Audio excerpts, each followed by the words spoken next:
Hey, yo, it's me, Pops Van Marmalade, and you're watching the Comics-Related Madness Network. Uh-huh. So come get some. CromCon. CromCon.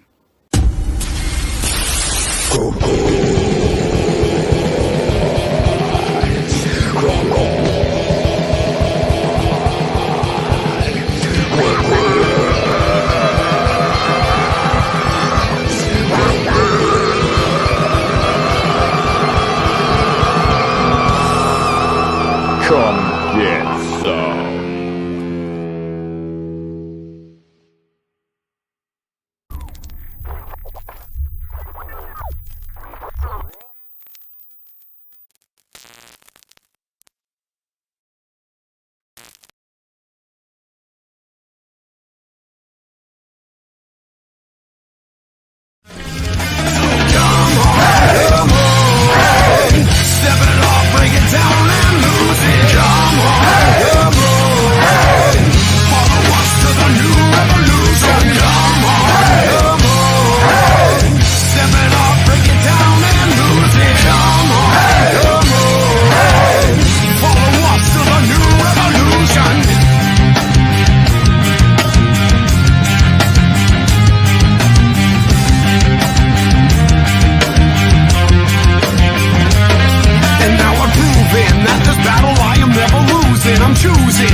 The original intention of the film was just for my personal use, but I thought, with it being such a unique thing, that I'd like to offer it to anybody who wants to see it.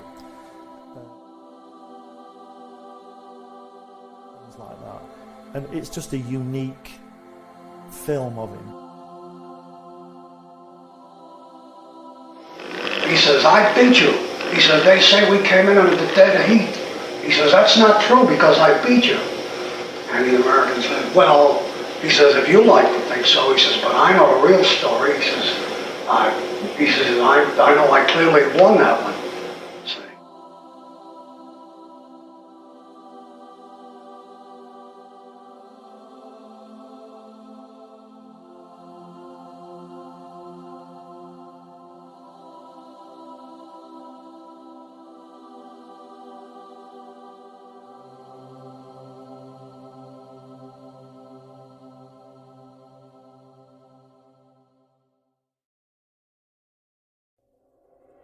See?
We've all heard the stories. We've all heard the legends. Wyatt Earp, Doc Holliday, Billy the Kid. But there's a secret history to the Old West. One that seems too strange to be true, but, well, we all know what they say about the truth.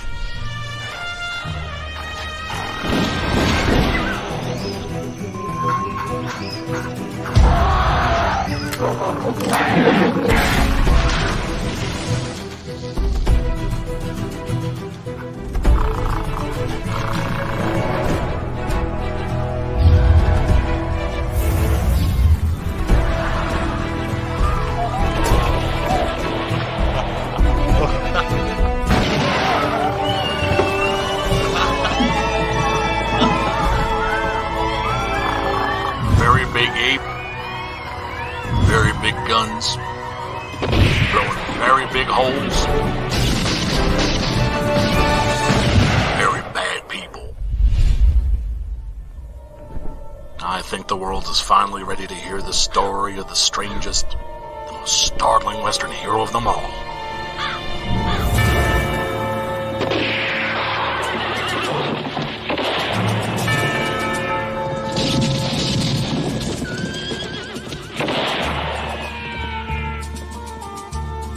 Six-gun gorilla, long days of vengeance.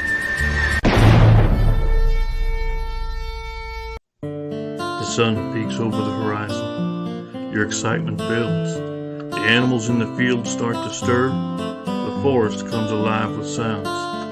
The sunlight glimmers off the lake, and the mountains start to shed their morning fog. So load up your favorite ammo, grab a few buddies, and head out to make some memories. And tell the rest of the world that you've gone hunting. Gone hunting is a 1 to 4 player game of family fun where you build a unique hunting ground, scout different animals, buy weapons and gear, and roll dice to hunt. Complete objectives and try not to miss. So let's load up the truck and back gone hunting today. See you in the field.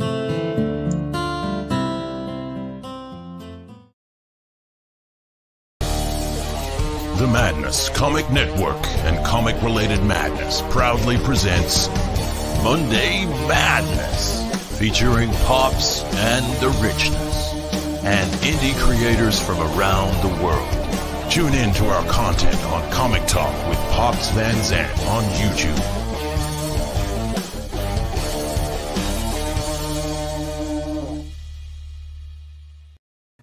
Hey, yo! Look, Rich, I didn't kill you with the intro this time. I'm being nice today, bro. Wow, thanks. So you acknowledge that the intro actually sucks. Come on now. Someone confirms it aside from me. If everybody else loves it. You're the only one that I don't care if everybody else loves it. I'm the one that has to live with it. Did you okay it? No. No. It was made before I decided to approve. You just had to shove it down my throat. All you before any of that other stuff. Say, so I don't care what y'all say. All you had to do is say, "Don't play it." And right, yeah. You know how well that would have actually been. That just simply wouldn't have happened. You would have played it anyway. Well, Doc might have played it anyway, but I wouldn't. Yeah. So Doc is part of that. So I'd respect your wishes, buddy. Yeah. Because I'll respect you in the morning. You know how many times I've said that one? We got a great show today, Rich. We got some killer people coming out. We got. I'm actually excited. I'm ready for. Well, you're gonna miss some of it because I know you won't be out here for the late stuff. So I'm gonna tell you. It's only gonna be 10 o'clock. I'll be fine. We have at 5 o'clock our time. Okay. Yeah. We have Pedro and Ginge are gonna come out, and we're gonna open up Tropical Magicks. Finally got it here. Gonna open that up. Yeah. But yeah, man, we got a great show. We got Sam Vera gonna be here. Let's do it. We have Mark Bernal from Lesser Known Comics. Justin Belmont is gonna be here. Justin Belmont. Yeah, Justin Belmont. Yeah, but oh my God! Hold up, we're kicking it off with Edwin, the drawing ace himself. Right? What's up, dude? What's going on, guys? long. Hey, man, how you doing? Rich is like, So- I haven't seen you in 3 weeks. I haven't seen you in 3 weeks. It feels like a lifetime. Yeah, It's I'm been a good, man. lifetime, my How you brother. guys How you doing? doing, man? I'm good, man. Just trying to get out, doing like 3 or 4 streams today. So getting ready for that push. Bloody You know? hell, man. Yeah, man. You got to do it. It's You do rather have a insane. wrench. I think you have a wrench in the YouTube channel. If you want to drop that link, I wasn't sure which book you were going to be talking about today because I know you got a couple different things going on. You got Aces 2 and you have the Bloodbone thing. That's right. Right? Yeah. So The we focus need for links. now is on Bloodbone right here. Okay. All right. So, that's basically the main Okay. focus. So this is a 12-page black and white ashcan that I'm putting out by myself. It's taking orders through PayPal until November 5th when Nicely the done. orders are closed. So it's you can see it's the proof for it. Just going back with my printer, making a couple of small tweaks, but yeah, it looks a lot of fun. Donald did the art for it, which I think he did some of his best work on this. And yeah, it's got a really nice foil cover there. You can see, put it against the light, it shines. It's like a nice printed foil, so you can almost really kind of see the detail of it. So Yeah, I like it. Looks good. yeah, thank you. So you're Nice. just taking orders through PayPal, so you have to drop a PayPal so that people know where to order it. Yeah, the easiest way is just to you can message me on Twitter. As you can see, Edwin Aces right there just send me a message. Tell me you're interested in Bloodbone. I can shoot you a little kind of pricing kind of thing I did. Ashcan's $20. I'm also doing some Bloodbone logo shirts. You can get both for $45 in the US. I think it's $55 international. So yeah, just kind of I got the Ace 2 still in demand. It's going until December 1st. So I've had some delays with that thanks to the printer. So it kind of made sense not to do a whole nother campaign and kind of don't know how the thing. So I just wanted to kind of gauge the interest for Bloodbone for like the Ashcan and stuff. And that way kind of I'm not taking on too much. So yeah, it's just kind of like the best way to kind of to do it. So Excellent, man. Excellent. Oh, look at that. Cheyenne spying your wall. See that? right. Yeah, just the Sting figure that's signed by Sting. That's why it's up on the wall. Oh, it's signed by. Now you made him jealous. Signed On by top Sting, of yes. Got it. Signed by Sting. Wow. Sting's one of my favorite wrestlers of the 90s. Big fan of him growing up. Oh, I thought you meant the lead singer of the Police. No, not really a big Police fan. I'm not a Police fan. Them Popo always trying to arrest me and shit. Stuff I didn't do. So fuck them Popo. One of those. Don't stand so close to me. Get the Yeah, fuck Sting right is out also- my face. Sting is one of my favorites too, because when the NWO broke out, is like he was kind of like the last one to give up. He's a It's like sellout. the last one to Sellout give in. bastard. Yeah, when he did the whole crow kind of gimmick, that was some of the best. That was pretty television. good. That was pretty Some of cool. the best That he television, kept his mouth shut. That's good. Didn't speak for like 2 years. It was like he just created all that anticipation, So, And I like that he's When he still finally involved, spoke, he too. sounds like Mike Tyson. It's like, "What you crazy?" Lemon, TJ, LGG, free the Tej. net. Phantom. Wow. What's up, everybody? Phantasmagorical. And Hey, the yeah. lurkers, because there's more than that watching. So, not lurkers. Boy. So yeah, Well, Bloodbone is a how many 12-page ashcan? Yeah, it's a 12-page ashcan. It's an original story. So it's basically introducing you. It's like I said, I wanted to do it because it's a complete kind of 180 from the Ace. The Ace is very kind of like space-oriented, sci-fi, superheroes, aliens, different worlds. Bloodbone's completely street level. Takes place in this big like metropolis, city, where it basically has this guy who ends up deciding to become a vigilante to clean up his city, which has been overtaken by criminals. So basically, the opening issue here, the Ashcan, takes place where Bloodbone interrupts this meeting from this criminal organization. He basically ends up tearing through everybody in there. And basically, what he's doing is he's trying to get the attention of whoever the boss is. You know, he doesn't know who heads this organization. He doesn't know kind of like what their deal is or why they've taken over the city. So he just kind of decides to kind of make some noise and kind of mess up their business to see if he can get a reaction, if he can find who's the head of this. And this is kind of tells that story, you know, where he ends up breaking this meeting. He ends up meeting this one of like the lieutenants in there called Massive, this big kind of giant juggernaut like guy.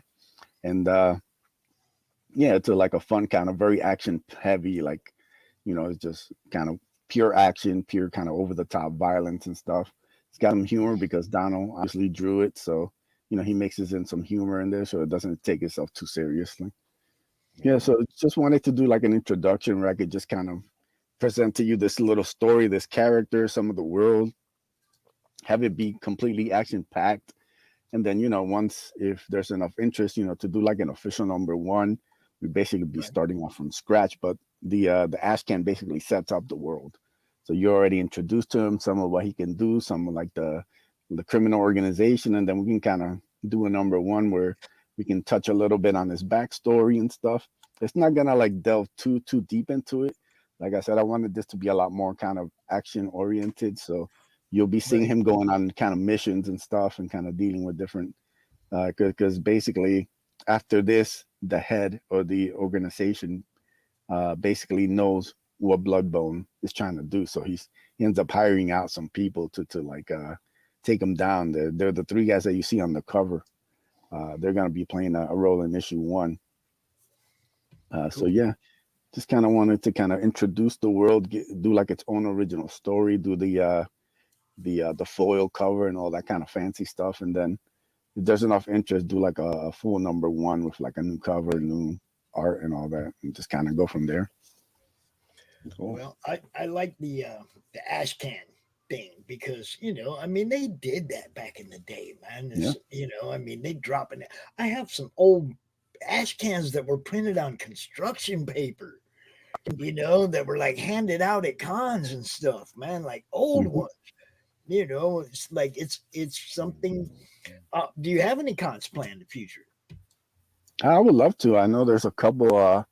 There's one pretty nearby. I wasn't able to kind of do it this year. I had a lot of kind of different stuff, but I plan probably as you know, they'll be doing probably signups early next year. So I'll probably be looking into see how much a table is and all that kind of stuff to get into it. So that'll be kind of my first one. And it's kind of like a local one. So I won't have to travel far for anything. So I just kind of want to start there and to kind of, you know, introduce myself and my projects. I'll have copies of the Ace. I'll have copies of Ace 2. I'll have copies of Bloodbone. So I'll be able to have some stuff at the table. Right. You know, I know the Diaz brothers, they can get me like a banner for the table and stuff. So, you know, I've actually built some relationships and different stuff where now I feel kind of comfortable to kind of like expand more and just kind of creating. So that'll be fun. Yeah, well, you've been on CromCon for at least a year and a half. You've been coming around, so you know, I mean, I've been familiar with everything you've been doing and try to keep up because it's my job, you know.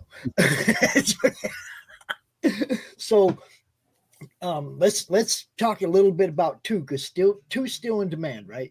It's gonna be in demand until December 1st. Then we're gonna close the campaign.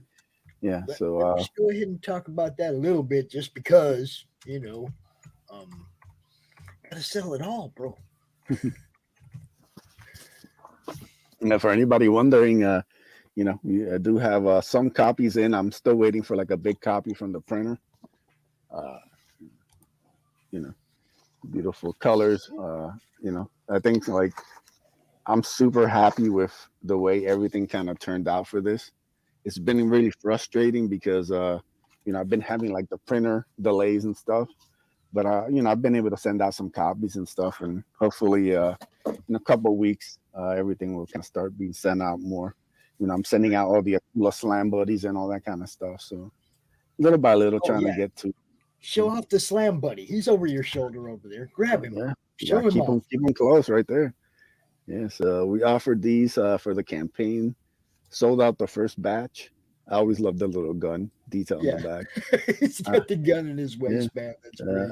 We'll have a couple left. I might be offering any ones that are left. You know, if there's no issues after I ship them out and everything. I think I might have like 4 or 5 left. Might offer them to people. Cool. Yeah. So this is Ace Volume 2, and you're the writer and the creator, and Canales is the main story artist on this one. Yeah, he's been from the first one. A lot of people, I think, I don't know if they're surprised or they don't recognize it. The thing is, none of his work has ever been colored. All his books are black and white or like gray tones. So I'm the only one who's done like colors.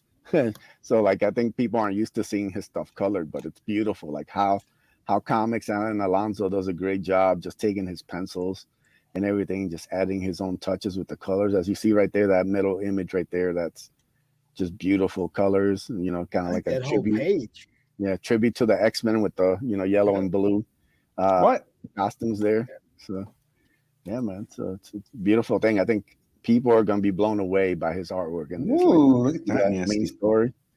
Yeah, I got him, right? You're up on that, you know. Early '90s X-Men and Uncanny X-Men, man. That's the thing. That was some really crazy stuff back then. And this particular page gives me the Turtles feel. Yeah, that's Alan Alonso. He does the Aquila origin story. It's got that Rocksteady and Bebop feel to it. Yeah. You know, Jesus. I love this, man. They're heroes in the half shell, and they're green. By Mr. Beacon. There you go. Dude, the Shredder attacks. I got that. Anthony Figaro. The Slam Buddy. He's cute. He is. Teenage Mutant Ninja Turtles. All right, now who did this piece right here? This is Joe Ball. He did the second printing cover for Ace Volume 1. There you go. Should have those in pretty soon, hopefully in the next couple of weeks. So it'll be awesome. And some stickers by Mr. Marionetti. Look at those amazing stickers by Mr. Marionetti. Ooh, I dig them. 6 a.m. kills it on the stickers. You see a lot of campaigns that got 6 a.m. stickers. And look at this. A Simon trading card. Whoa. We love Simon. You want to hear a 90s reference? Whoa. Whoa. Whoa. Jesus Christ. Bogdan art. That one's good too. Ooh, that looks nice. I think that one. Crossover print. That's Vane, Phil Diaz characters from the Lost Pages, crossing over with the Ace. Stuff looks good, y'all. You can go check this one out. It does look good. Obviously funded. You will get your book. Go ahead. Get on it while it's in demand. Only till December 1st. We got to have some kind of last minute stream before that thing goes under. You got to let me know so we can get you out at least a day before you kill it. Sure. You know. Yeah. Because you know how Indiegogo is. It's like sometimes you kill it in demand and it's 2 days before they actually take it down. You know, so you just don't know if they're going to take it down right away or not. So yeah, I'll definitely trying to plan something for a day or two before that. Kind of see what my schedule is. You know, probably start narrowing that down probably in the next couple of weeks. Yeah, it'll be good to like kind of close that chapter and then get everything shipped out. And then once January starts, I'll get in contact with Canales and we'll start working on Volume 3. Volume 3 of the Ace, yo. I love that. Anybody that I met back when they put out their first book, and then they come out with their second book and they're talking about their third book, I'm like, yeah, because we got to have that continuity in comics. You got to have it. You know, there has to be the next book. That's what comics is all about. That's what we grew up with. You know, there was always a next book. Our characters didn't die. Well, rarely. Yeah. When they did, they always seemed to bring them back any fucking way. I'm really like curious, like when people read both kind of back to back and to get like kind of their thoughts and everything. Because like I said, I'm super proud of the first book, but I just think like volume 2 just kind of takes it up a notch. So and then I already have like I said, everything's kind of written for volume 3, which again is gonna be like the kind of that next chapter before everything kind of closes up for volume 4, and then we kind of like close that first kind of phase of the Ace, and then we kind of move on to next kind of phase. And is Canales with you to the end on the Ace? Yeah, so far. I mean, he knows I want him to do it, so and he's been open to it. Like I said, sorry. Just had to talk to him about kind of when to get started on volume 3. He said he's good for January. I said I'm good for January. Let's do it then. So and he's really quick, so it won't take long for that to happen. Hello, Devil Flyer. What up? Yeah. Who is that? Who is he again? Devil Flyer? Who's that guy? Who's that guy? Is that old guy? It's an old bastard, isn't it? It's Rex. Oh, him. Yeah. Okay. All right. Yeah. I know who he is. Yeah. It's been a while. You know, I tend to forget a guy like that, you know.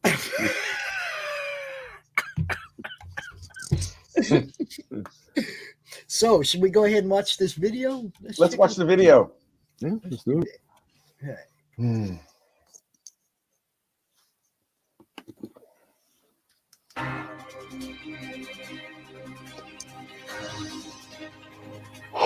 Excuse me.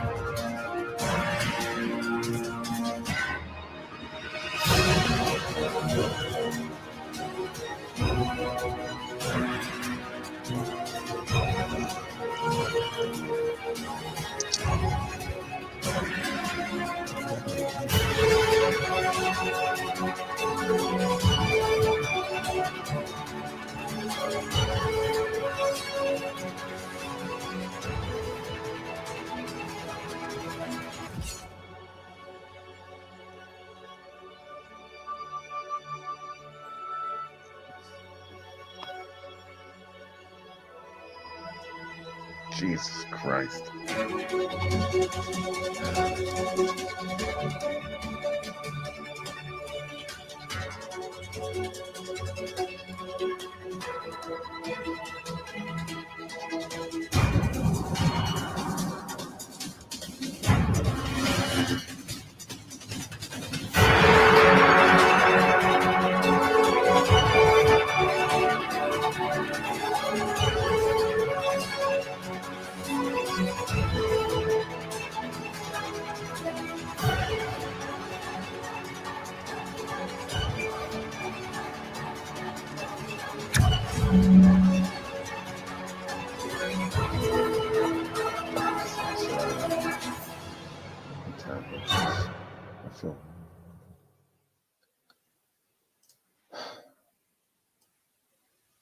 Badass. What do you think? What do you think, Rich? Yeah, it's I like it. I dig it. I dig it quite a bit. I like it a lot. Good job. Good job. 32 pages. Y'all check it out. $15. Get comic book. 32 pages. And the volume 1 second printing. You can also pick that up. No slam buddies, no art, no. Look, all that stuff is gone. Mm-hmm. All that stuff you can't get. You can get the books though. Get the books. Get those books.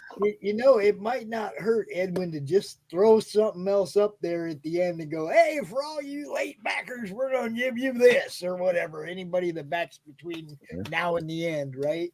A print or some stupid, you know what I'm saying? It's like, I thought about it, but mostly I really like to reward people who kind of jump on it, kind of during the early kind of like 3 months. Right.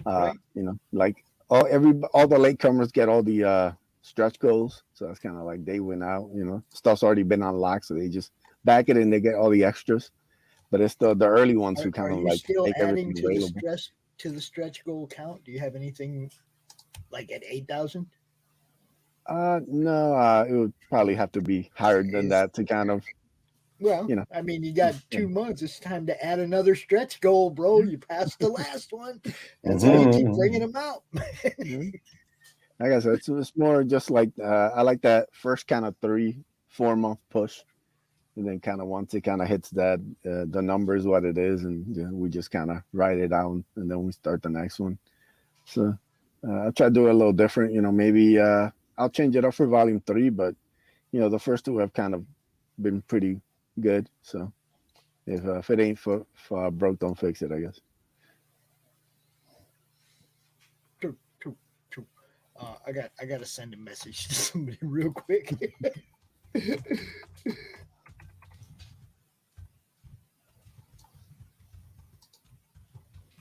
Who are you sending a message to? Chris, I have a package coming, right? He sent me some hot sauce.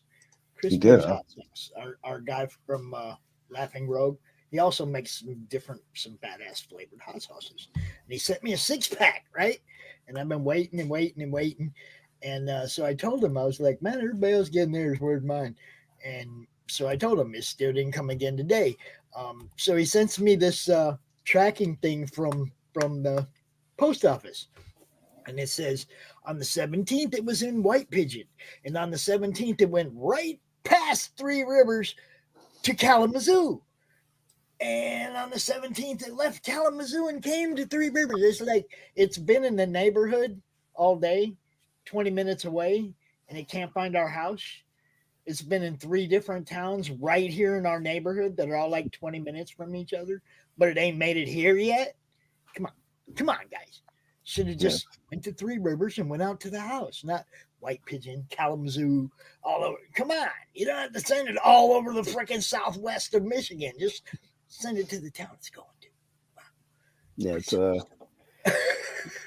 postal service. It's just like this mystery wrapped in a riddle or something. You know, it's just they don't really get a lot of the stuff that they do. So. Yeah, I don't get it. But yeah, it's some really good stuff. You got SK as the letterer. That's always a plus. SK is pretty awesome. Fantastic. Yeah, no, I said just makes the book better. So just lucky to have him. You know, he's a lettered Bloodbone. I'll hopefully get him to letter everything I do from now on.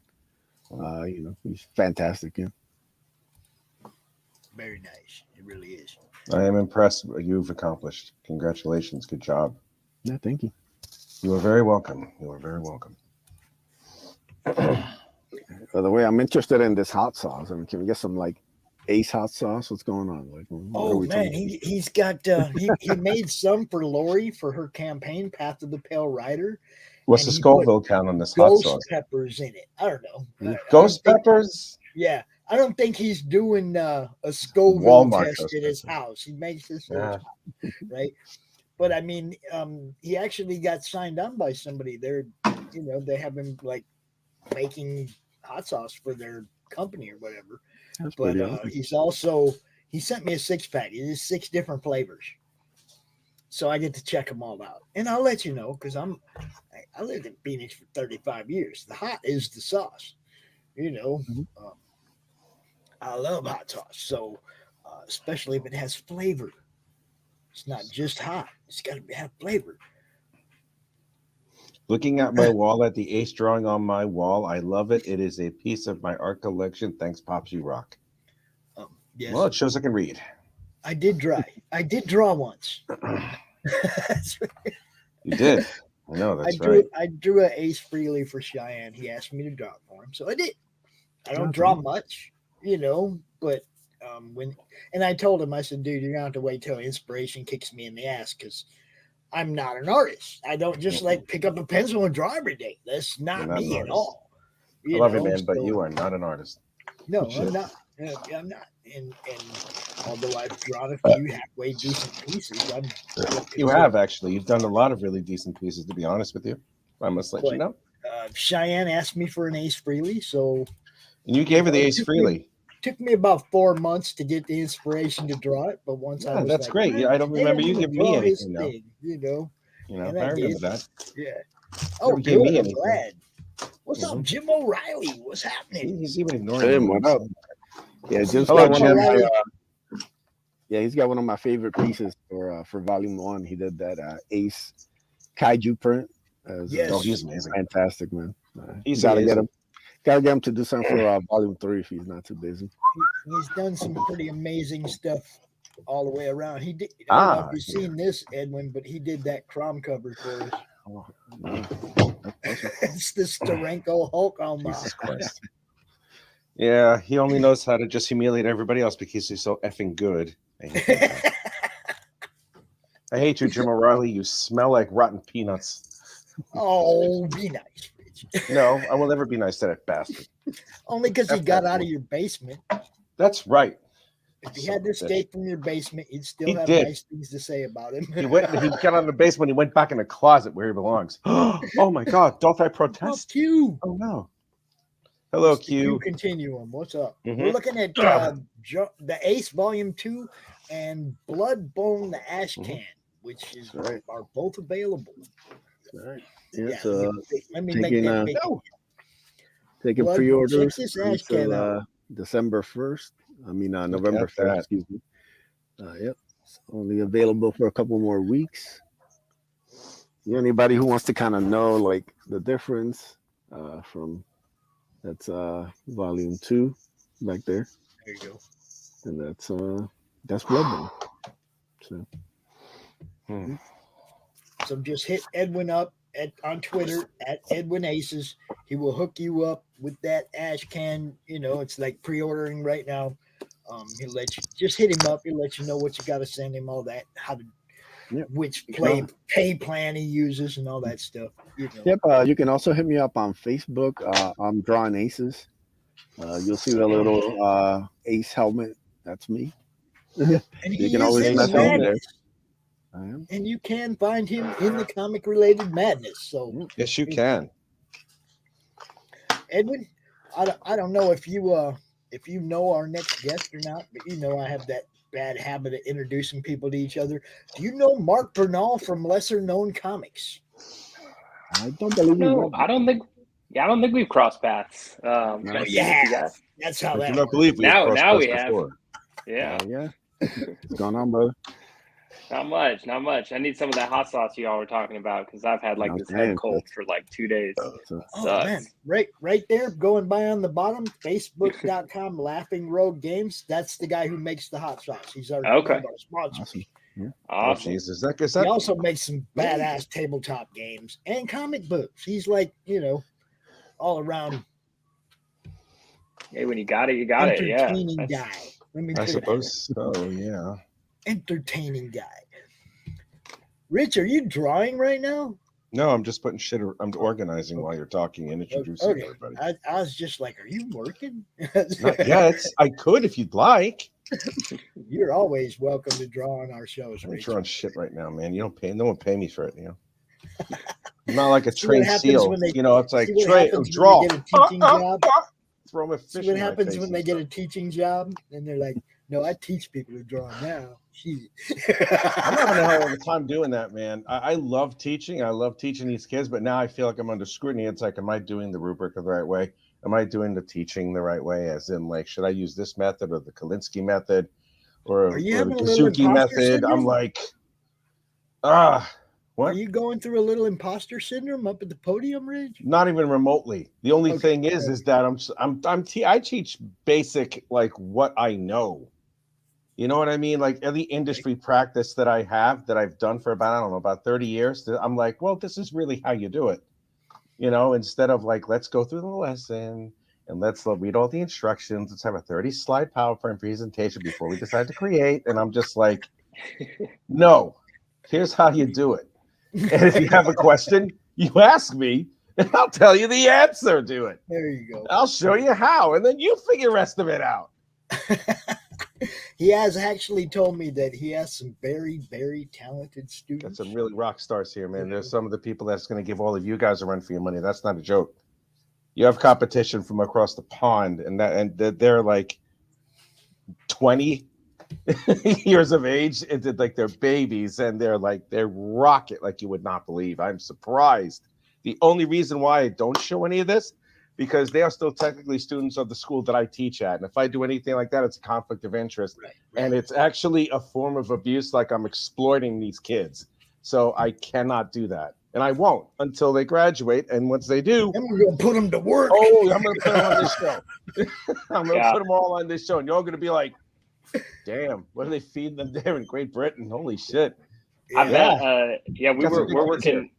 We're working with a 17-year-old artist, and we had to ask, get permission, talk to her dad, make sure it was cool, put on very low schedule so it doesn't get in the way with schoolwork and all that stuff.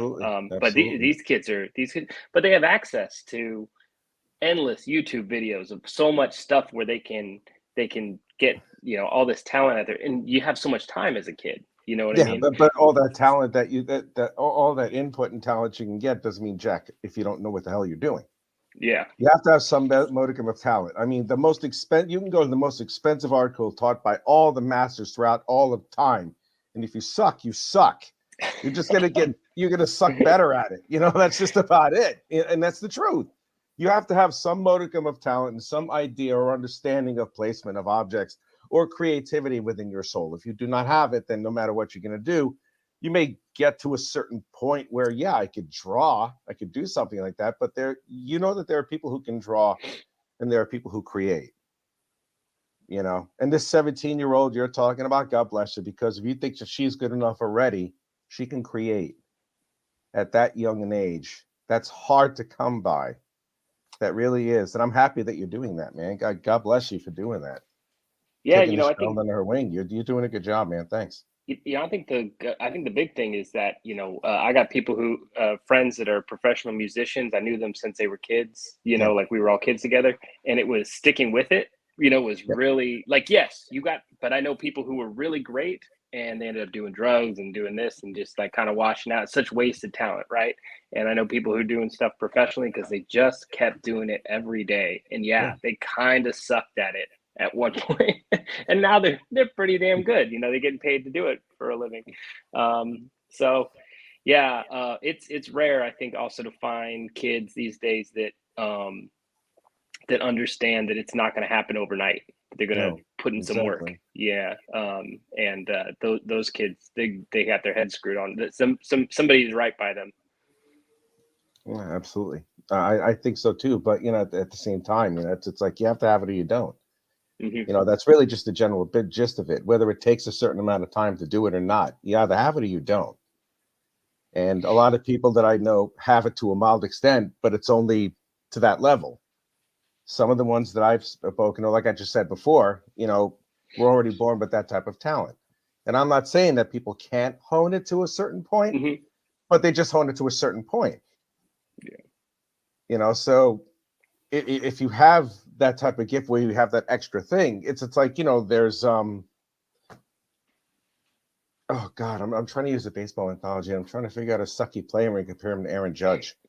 It's like you either have something with it, you have that extra special part that you have. And a couple of these kids, I think they're just about to get it or have it already. And we just have to see more of it. So I'm glad. I mean, it's great that there are musicians that that have persevered in all that stuff. That's great. And I'm not saying that they're bad musicians at all, but I'm saying that I see a lot of these other kids over here, and I'm in the thick of it. So I see what's what. And I've been at it for about 30 years, so I have an idea of what I'm doing. Yeah. Oh, Yukiko. What is this again? This is actually the Kickstarter that just closed. We actually have the one that we're launching tomorrow is. But that's a great book anyway. It is closed and it's still available on new. If I think the most recent link I sent you on Twitter, Pops, has the link to it. It's Either Them or Us.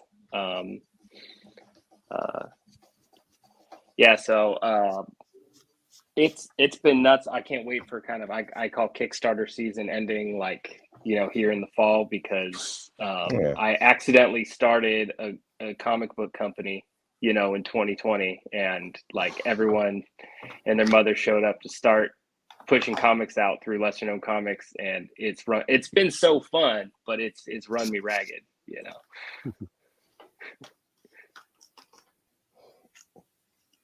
Oh, are you muted, Pops? Because I think, yeah. All right.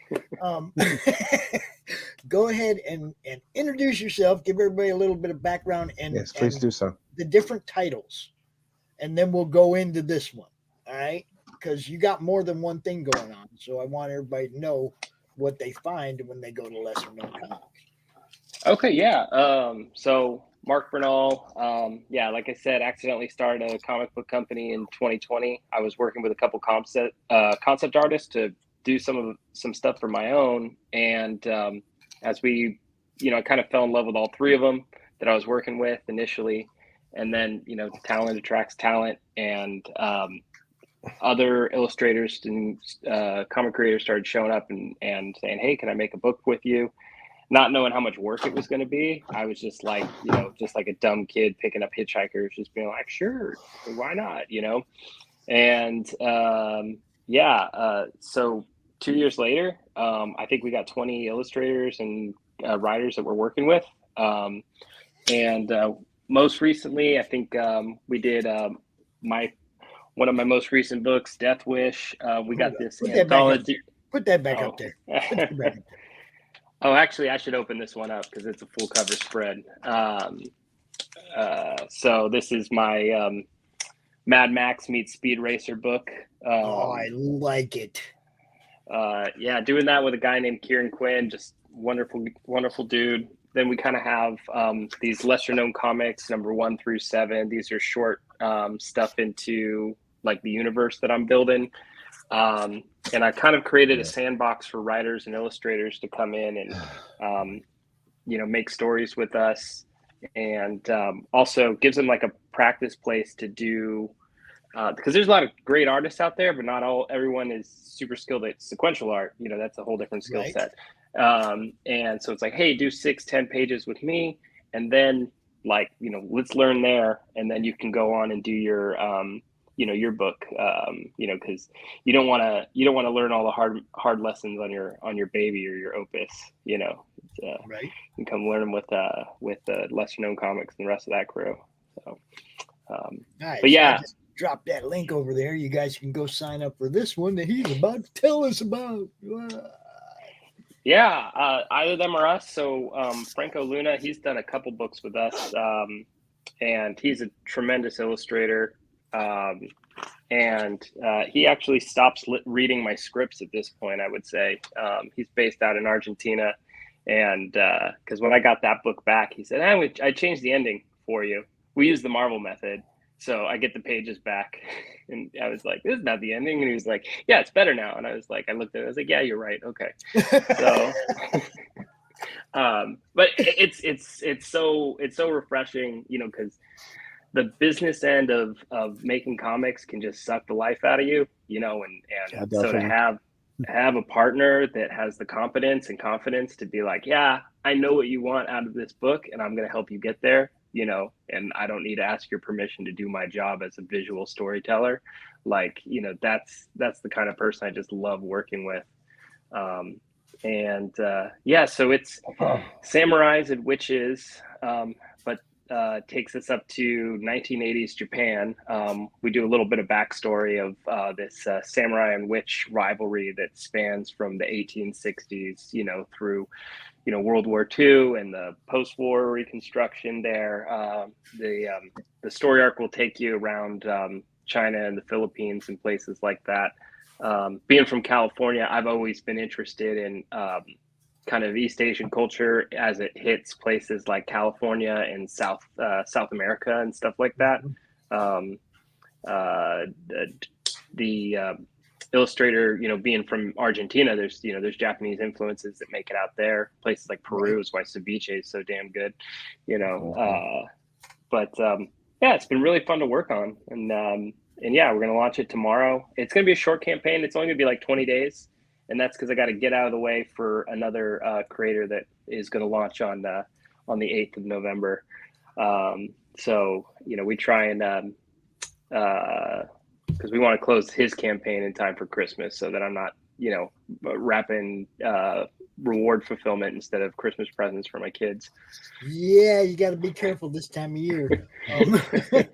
Now, I was going to ask you, do you have a network within which you launch and do countdowns and stuff like that out on social media?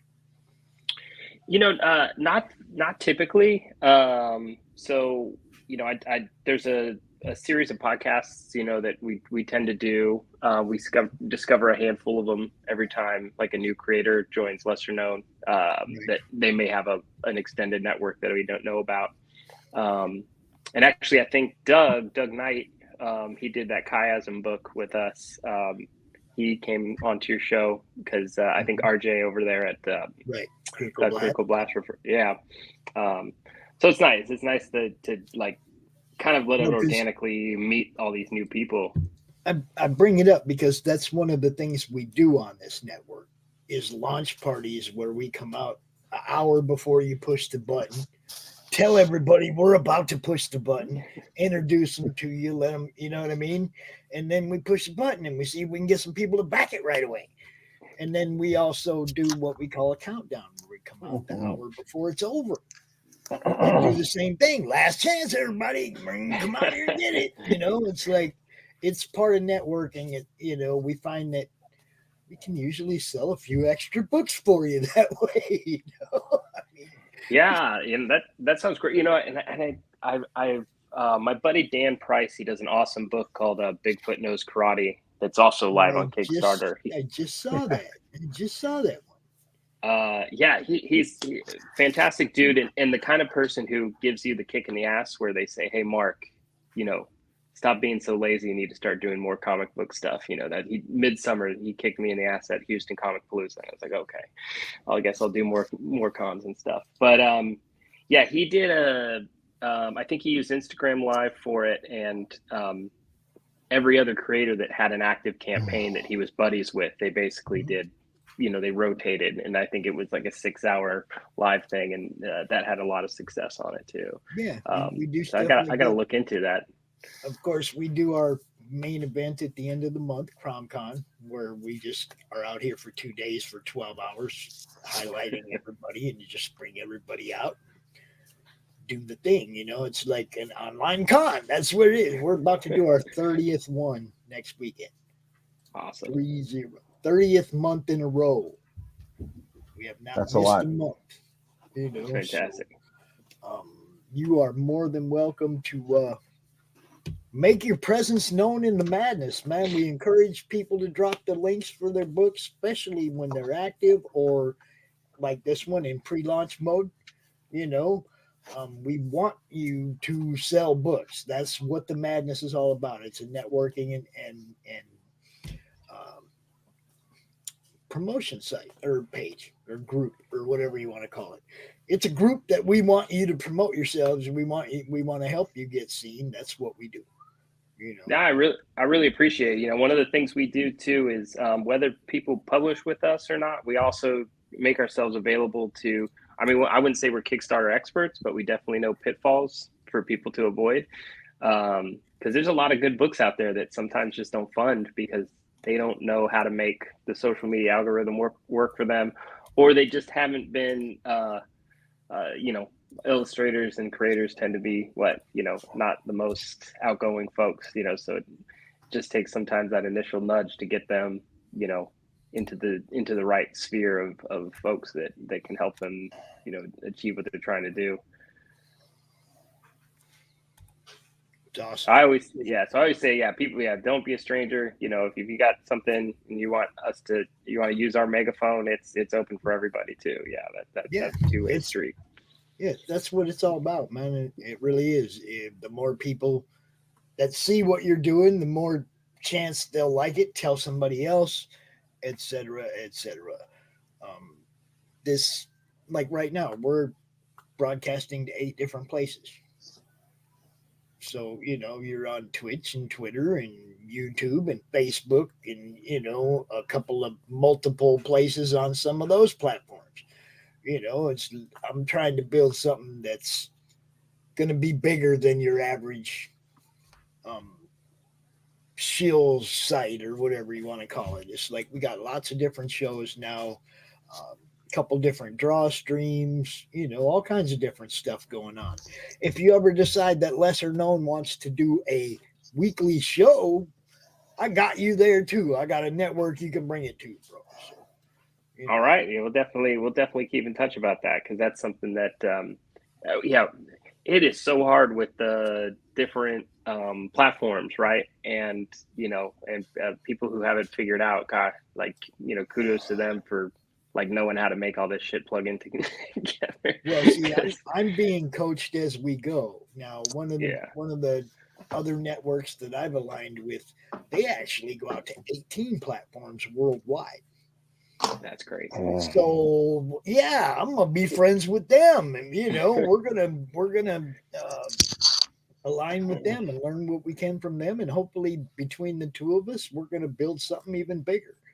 Between the two networks, hopefully bring in a couple other networks and build something really, really big. Yeah. I mean, that's really how you do it. The more people you have coming to one place and bringing their fan bases all to one place, that's how it grows, guys. I was going to come down and do a dramatic rescue type thing, but spoiled that for you already. Pretty much. How you feeling, Rich?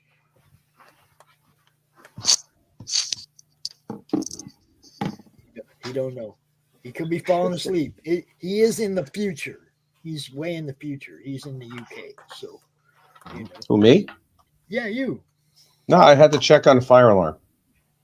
A fire alarm? Yeah. Burning down the house. Really? Yeah, really. It's so ass. Whoop, I just dropped that. There Talking you heads go. I can do. Yes. Yeah. Talking heads I can do. I'm setting Not up the a couple police. Not the I'm right police. here. I'm here, so stop crying. Don't worry about it. Jesus Christ, man. Can't live without me for a day. So what's the big catch on Excuse this me. one? What would be if you were just suddenly had the microphone in front of a whole bunch of people and you were trying to get them to buy this book? What's your 30-second pitch? Yeah, I mean, a lot of people, just saying that the samurais versus witches in 1980s Japan, gets them. But the cool thing about what Franco does is, well, not only his art's awesome, but the henchmen have that very 90s GI Joe, Saturday morning cartoon feel. It's homage without being overly too Without tracing it? I guess derivative. Yeah.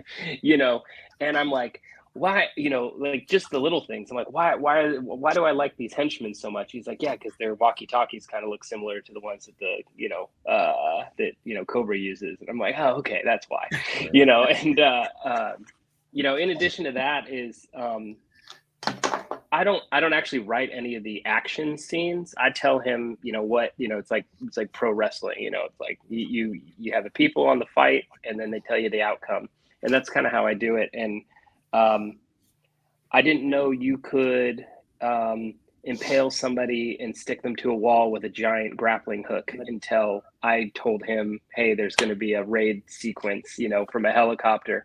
So I actually get to experience that as the reader does when I first get those pages. And I'm just like, dude, I don't even have to hype it up to say hey, this writing's really good, because it's mine. It's like, no, it's good because I got somebody who's a better visual storyteller than I would be able to ever write in a million years, and I just love that stuff. And I think that if I'm stoked on it, when I get those pages back, because I get to see it for the first time, it's really easy for me to get, pretty hyped to tell people hey, this is a good freaking book.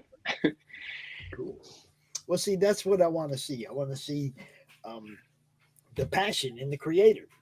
Okay, you just got kind of excited. The more you talked about it, you got a little bit more excited, And Edwin Yeah, I knows like too. that. Look, he's down there I smiling. have to admit, I really he like knows that. too.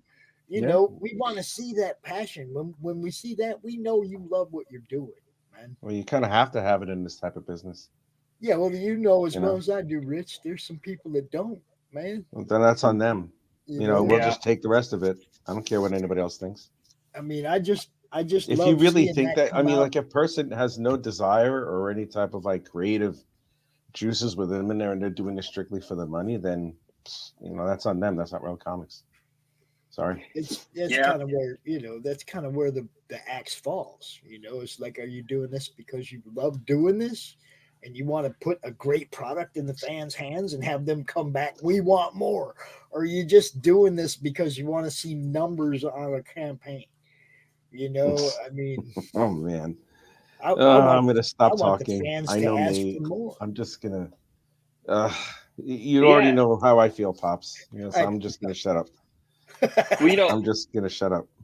yeah, my wife will hear me in the office and she'll just be like, you're just laughing all day. Like, are you working? I'm like, trust me, I'm working. I work with professional comic creators. It's a pretty good time. But I got a 9-to-5 job that pays the bills, for the most Right. part. But at the same time, I got 2 daughters, and at some point in their life, I'm going to tell them, you can do whatever you want, if you put your mind to it. And they're going to be like, oh, is that why you worked cybersecurity for 20 years? And I'm like, well, no. Like, I have to be like, no, actually, I had a passion, and I should have something to show for it. It shouldn't be like, a dusty old guitar that I never touch, or some paintbrushes I never picked up, or something like that. I need How to old be are able your to point to girls? them. They're 1 and 3. What? Oh, Ooh, you got little babies. munchkins. I don't you recommend serious? starting a comic book company Well, with yeah, a 1-year-old now. and a pregnant wife. Why couldn't you My- wait 2 years and then it's like my- as soon as they stop pooping themselves, you have a little bit more time. No, you- there's no such thing. There's always gonna be something that pops up. Yes, of course. Yeah, If you can right. do it, do it now, man. It's just my horrible attempt at humor. I've seen I'm people sorry. come up with every excuse in the book, just talking themselves down. I'm like, brother, it's not perfect, but if you got the idea, you got the money, and you got the drive, right now's the time to do it, because this new era, there's no more gatekeeping. People can't stop you. Even if they want to, they can't stop you now. So as long as you have those 3 things, go. Doesn't matter what else is going. Like I said, I got my 9-to-5. I'm gonna be packing books. When I get home, I'll take like an hour, eat, shower, get ready. All right, time to pack books for a couple hours, and then start the whole thing again. Like, I can do it. I still can do that.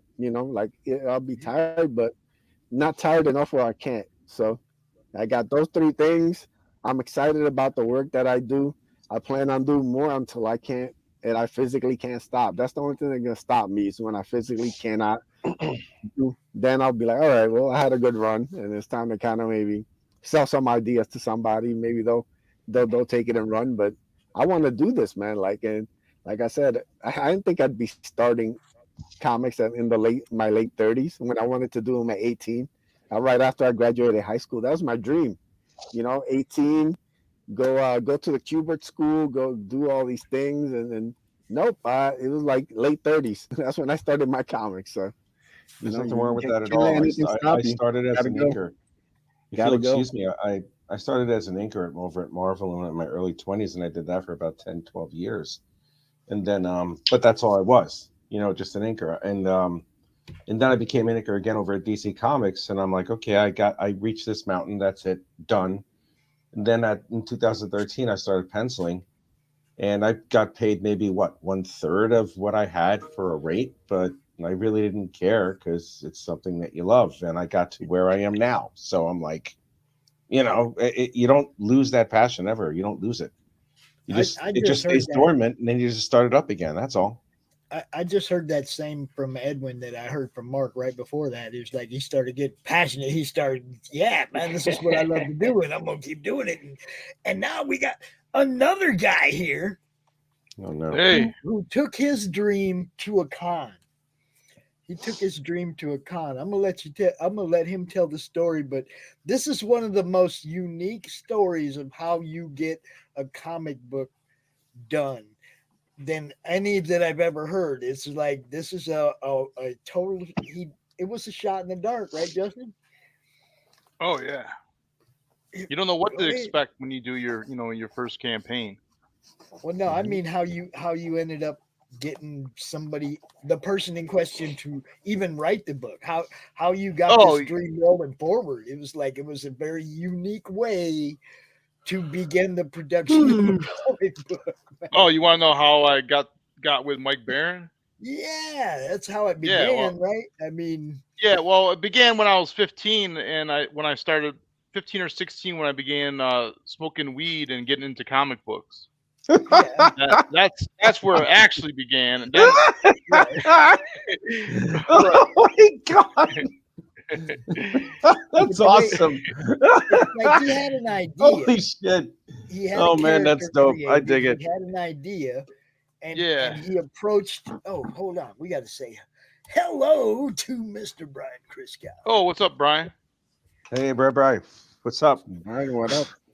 Yeah. Man. So, good to meet you, fellas. Have I met you, Mark, before? No, I don't think so. Oh, yeah, nice to meet you, Brian. Pleasure to meet you, sir. Good Brian to see you, Edwin. Brian is the creator of Six Gun Gorilla. Fantastic! Yeah, that is. I got an issue of that somewhere in this giant stack over here. So this is the unpacked boxes. And what up, Mr. Belmont? Of course, got to give you your propers. So Justin had created a character and a concept when he was in high school, but the way he made it come to life is so it was basically in the back of my mind for many years, and then in 2018 I decided to pull the trigger, and that's when I went up to Mike Barron. He comes to Colorado conventions. That's where I am, and this convention is not right in my backyard. I mean 20 minutes from my house. So I go there every year, and this year, and then in 2018, I decided to just ask him, what do you got to lose? He's either going to say no, or take the job. So I just walked up to him. I said, "Hey, I got this idea for a pot smoking fox. Would you want to write my comic book?" You know what I mean? Just like that. And then Mike was like, "Sure, I'm in," because he liked the concept of it. It was that simple. I thought he was joking, you know what I mean? I wasn't sure. But he did. He wrote Smokes the Fox. And Justin went out there and grabbed talent upon talent to make this story come to life. If you haven't seen this, it's some real deal right here. Just the list of people involved is ridiculous. And I'll let him tell you about all them people too as we roll through this thing. You got some new stuff you just added to this too, right, Justin? Yeah, I'm trying to bring some new life to my campaign. So I'm offering virgin covers of all the covers that I've already released, and I'm offering sketch covers. So 5 different new comics. Then I also have some new merchandise, a magnet. That's an old sketch that I did. I still have that sketch. It was tucked away in some folder. My mom for Christmas, a few years ago, mailed me a bunch of stuff she found of mine at the house, and this was tucked in the folder. And that's awesome. So that's one of the oldest sketches. I wouldn't say it was the first sketch, but it was it's the oldest surviving sketch, one of the first sketches of the character. So I had this character just running around in my head for a while. In the beginning, he had this friend with glasses and stuff, but I kind of lost that part of the story. I didn't really want to go that route. I kind of gave him a makeover from when he used to look like. He used to just wear a hoodie. I decided that the hoodie was kind of plain, and that I kind of dug the Nam outfit. I always like movies like Full Metal Jacket, Born on the 4th of July, and I just like the uniform. So I thought, when when he steals his bike, he gets a hold of the bike and this Nam top, and he starts wearing that. Have you guys ever seen The Losers? The Losers? No, I haven't. That's one of my big sins. I haven't seen it yet. What's that? It's I'm not talking about the movie that came out that was based on the Vertigo comic. I'm talking about a movie from the 1970s, which is about Hell's Angels in Vietnam, driving around on like motorcycles on dirt bikes with like pillboxes and machine guns on them. What's it called? What the frick? The Losers. It's amazing. I'm watching that shit. Oh, it's amazing. Yeah, it's got William Smith in it, like the Man's Man. Oh my God, that was like a WHT type movie that you would see in the late 70s, early 80s. Jesus Christ. I heard there was some movie that has werewolves driving motorcycles. I don't know what movie that is. Werewolves on Wheels. Werewolves on Wheels. Yeah, we did that on the horror movie club. Yeah, it's actually a good movie, believe it or not. I'll have to check that one out. Yeah, it's a riot. So, hello. Good day. Hi, anonymous Facebook user. Like, probably not like an FBI agent. I'll find out who it is. No worries. Yeah, watch out for fans, everyone. It's Josh Sayers. It's our friend Josh. He's a member of the Madness. What's up? Oh, what up, Josh? You sure he's not a fan? If you're not a fan, he has been a member of the Madness since I believe the first 25 or 30 members. He's OG Madness. Nice. OG Madness. OG Madness for sure. He's one of the original members. I'm pretty sure. Some bitch. Yeah. Now go ahead. Tell everybody a little bit about what's going on here. The story is about Project Minotaur. It's this secret military project that involves the military and alien greys. And they teamed up together in this underground military facility on the New Mexico-Colorado border. And underground, they're doing all these experiments and creating these hybrids.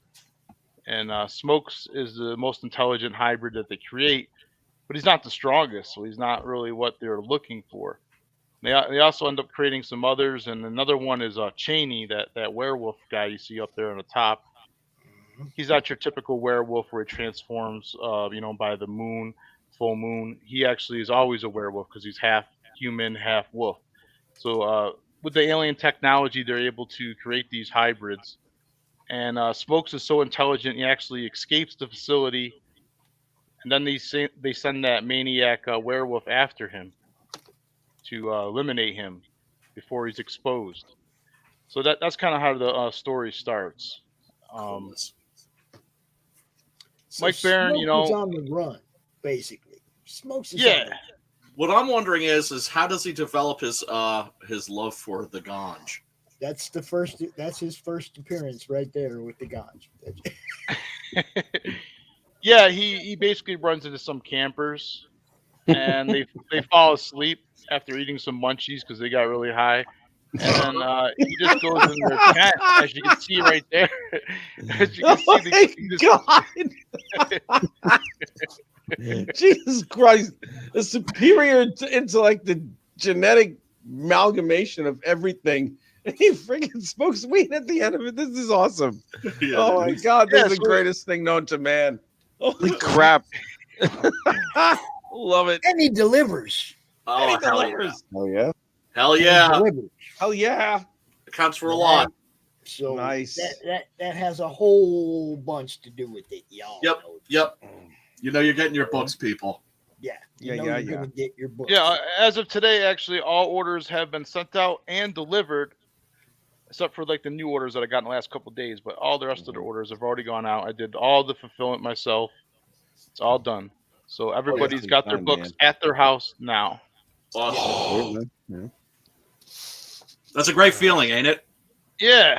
It took about 3 years just to put it together.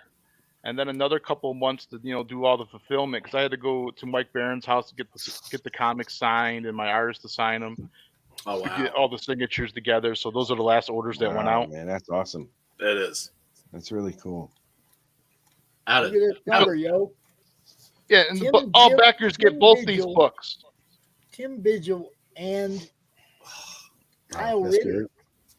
Tim Vigil's fucking art and Kyle Ritter's colors, dude. That's an amazing cover. I just love that to bits. Which one is that? Let me see that.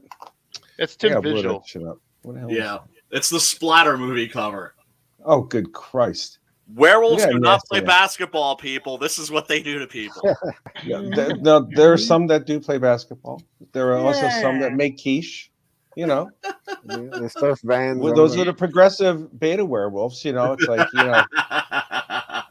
they're definitely the feminist werewolves. You know, just like, yeah, man.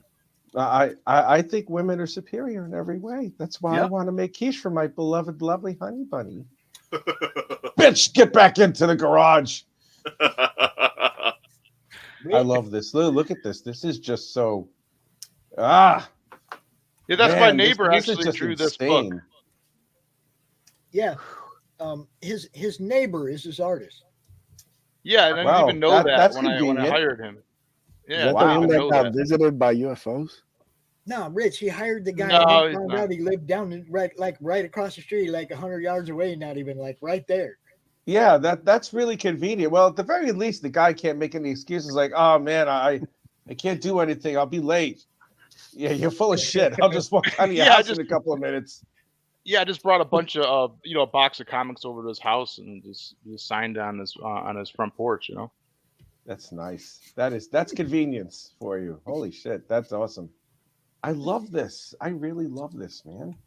Yeah, his name's Barry McLean. He has his own book called Billy the Kit. I don't know if you've seen that on the shelf. It's at Unfortunately, comic I book haven't, shops. It's this sci-fi western. Yep. He's like a rabbit, humanoid rabbit, with six guns, like a horror. It's a horror book. Oh Supernatural western horror, I guess you can call it. But he loves horror stuff, so that's why I was able to get him for this project. Then I later on found out he was my my neighbor. But That's so I had to send him something in the mail. I was like, "Can you do some sketch cards for me?" You know what I mean? And he's like, "Can you send them to me?" And then he gave me his address. I'm like, "Holy shit, you're closer than the post office." But Oh man, You draw 'em. sorry, you're killing it there. yeah, Thanks, it looks man. nice. Thanks, dude. Look at this, man. Not skimping on the gore and the werewolf action. I love the gore in the werewolf action, man. That's just look at that chomp. I On the know. last panel. I It's know. like, "Urgh, I'm eating your shoulder." Yep. There goes your shoulder. Is that a That's shoulder? the What is neck. he He's eating? going straight for the neck, dude. Dude, I'm eating your head. Yum. That's it. There's Because nothing left. It's like chomp. Because there's It's so like- many werewolf books out in this scene, and so many of them are kind of, shall I say, low T. And this is just like straight up. This is like straight up what werewolves should be doing. Oh God, that's Did you right. say So many of low them, so many of these Yeah. maniacal Okay. creatures that are supposed to be lusting for blood have Yes. literally been having a lot of these existential crises about their manhood. And Yes. it's just like, just eat the damn thing. You're hungry, Exactly. right? Eat Yeah, it. you're a werewolf. Rip shit apart. This one, he goes chomp, and it's like, thank you for the head. I appreciate it, but not the good kind. If you'll excuse me. Yum. Yup. God damn, I love it. Fucking Yeah, love low it. it's T awesome. werewolf. A low T werewolf. He's almost from continents. He has man boobs. I love it. Oh my God. Oh my God, a werewolf with man boobs. God, that's horrifying. Well, I'm talking also about, the werewolves are like protectors of the forest and shit. Like, no. They destroy shit in the forest. Yeah, they eat the they Shit. eat the things that they protect in the forest. It's like, Exactly. thank you, Mr. Werewolf, for saving our lives. You're welcome. Chomp. Yep. Thank you. Now, Say the goodbye to people mom. Justin- Yep. the people that why? Justin got to work with him on this book is like a who's who in comics. Amazing. You Yeah, know? I saw Mike Barron there. Ramos. Are you talking about Rodney Ramos? Yes. Yeah, yes. Rodney Ramos. Yeah. Oh, I fucking love Rodney Ramos. I worked with that Yeah. cat. He did great over at Marvel for quite a DC long Alonso, time. I don't know if he's Don doing. I don't know if he's still doing Bob anything there for him. He's Come working at on, DC man. as far as I know. Good. God bless. He deserves it. He's a very talented individual. Peter Palmiotti, Dan Plagle, Kyle Ritter, Tim Vigil. Come on, man. You're hard. God Dude. damn, man. That is a Yeah, I who's mean, who man, of it's comic like Peter. I mean, it's just a wow. It's a laundry list, man. That's a pretty decent who's who you got there, man. Yeah, it is. Yeah, it is. It's pretty decent. Not bad. So trust me, My everybody, wallet's still hurting Justin though from it. needs more money. Oh, I don't doubt. Justin needs more money to pay all those guys, yo. Yeah, man. Well, it's been awesome, guys. I gotta. I was just gonna say, I'll definitely pick some of this up this afternoon, right before I go pick up the kids here. So get some comics and then get my kids. But it was really awesome meeting everybody. So thank you so much, Bob, for having me on. Pleasure meeting you. Pleasure meeting you, Mark. Yeah, and hit me up if you guys need anything, anytime you need a signal boost or something. Just don't hesitate to send us a DM. Well, the other thing we need you to do, the other thing I need you to do, man, is to show up on this show a lot more, man, and show up for the madness for the CromCon, definitely, please. Yeah. We'll do. Make We'll sure- do. make All sure right. You, get with me during this active campaign when it, after you launch it, so we can see what all's there. We only get to see that one little page, so. I know. Next week, man. Got to see you next week or something for sure. All right, I'll hit you guys Show up. me what you got. I want to see what you got. Take it easy, bro. Yeah, All right, take care. Please. I still The can't get metal over card. the damn werewolf. Are they all gone now? Are they all gone? I have 3 more that I'm giving with your new perk order. So if you order one of the new perks, you'll get one of those metal cards. I wasn't sure how many orders were going to come back to me, or people might have had an order that got lost, so I had some extras. But since nothing happened to any of the packages and everything's fine, I have a few extra cards, and I figure I just give those away to the people that back the new stuff. Hell yeah. That's my new sketch cover right there. I had Jay Lee draw on it. What? Yeah, look. Jesus Christ. That's so good. How did This you is just get my that? personal. This is just my personal piece. I'm just showing it off on the page, but you can get the sketch cover as a tier on my campaign right now. How much does it yeah, cost? A kidney? Jesus. Smokes looks a little paranoid, if I might point out. Like, maybe, yeah, it's a little, Yes, he does. Oh my God, he does. like he's hearing like police footsteps like coming up the stairs.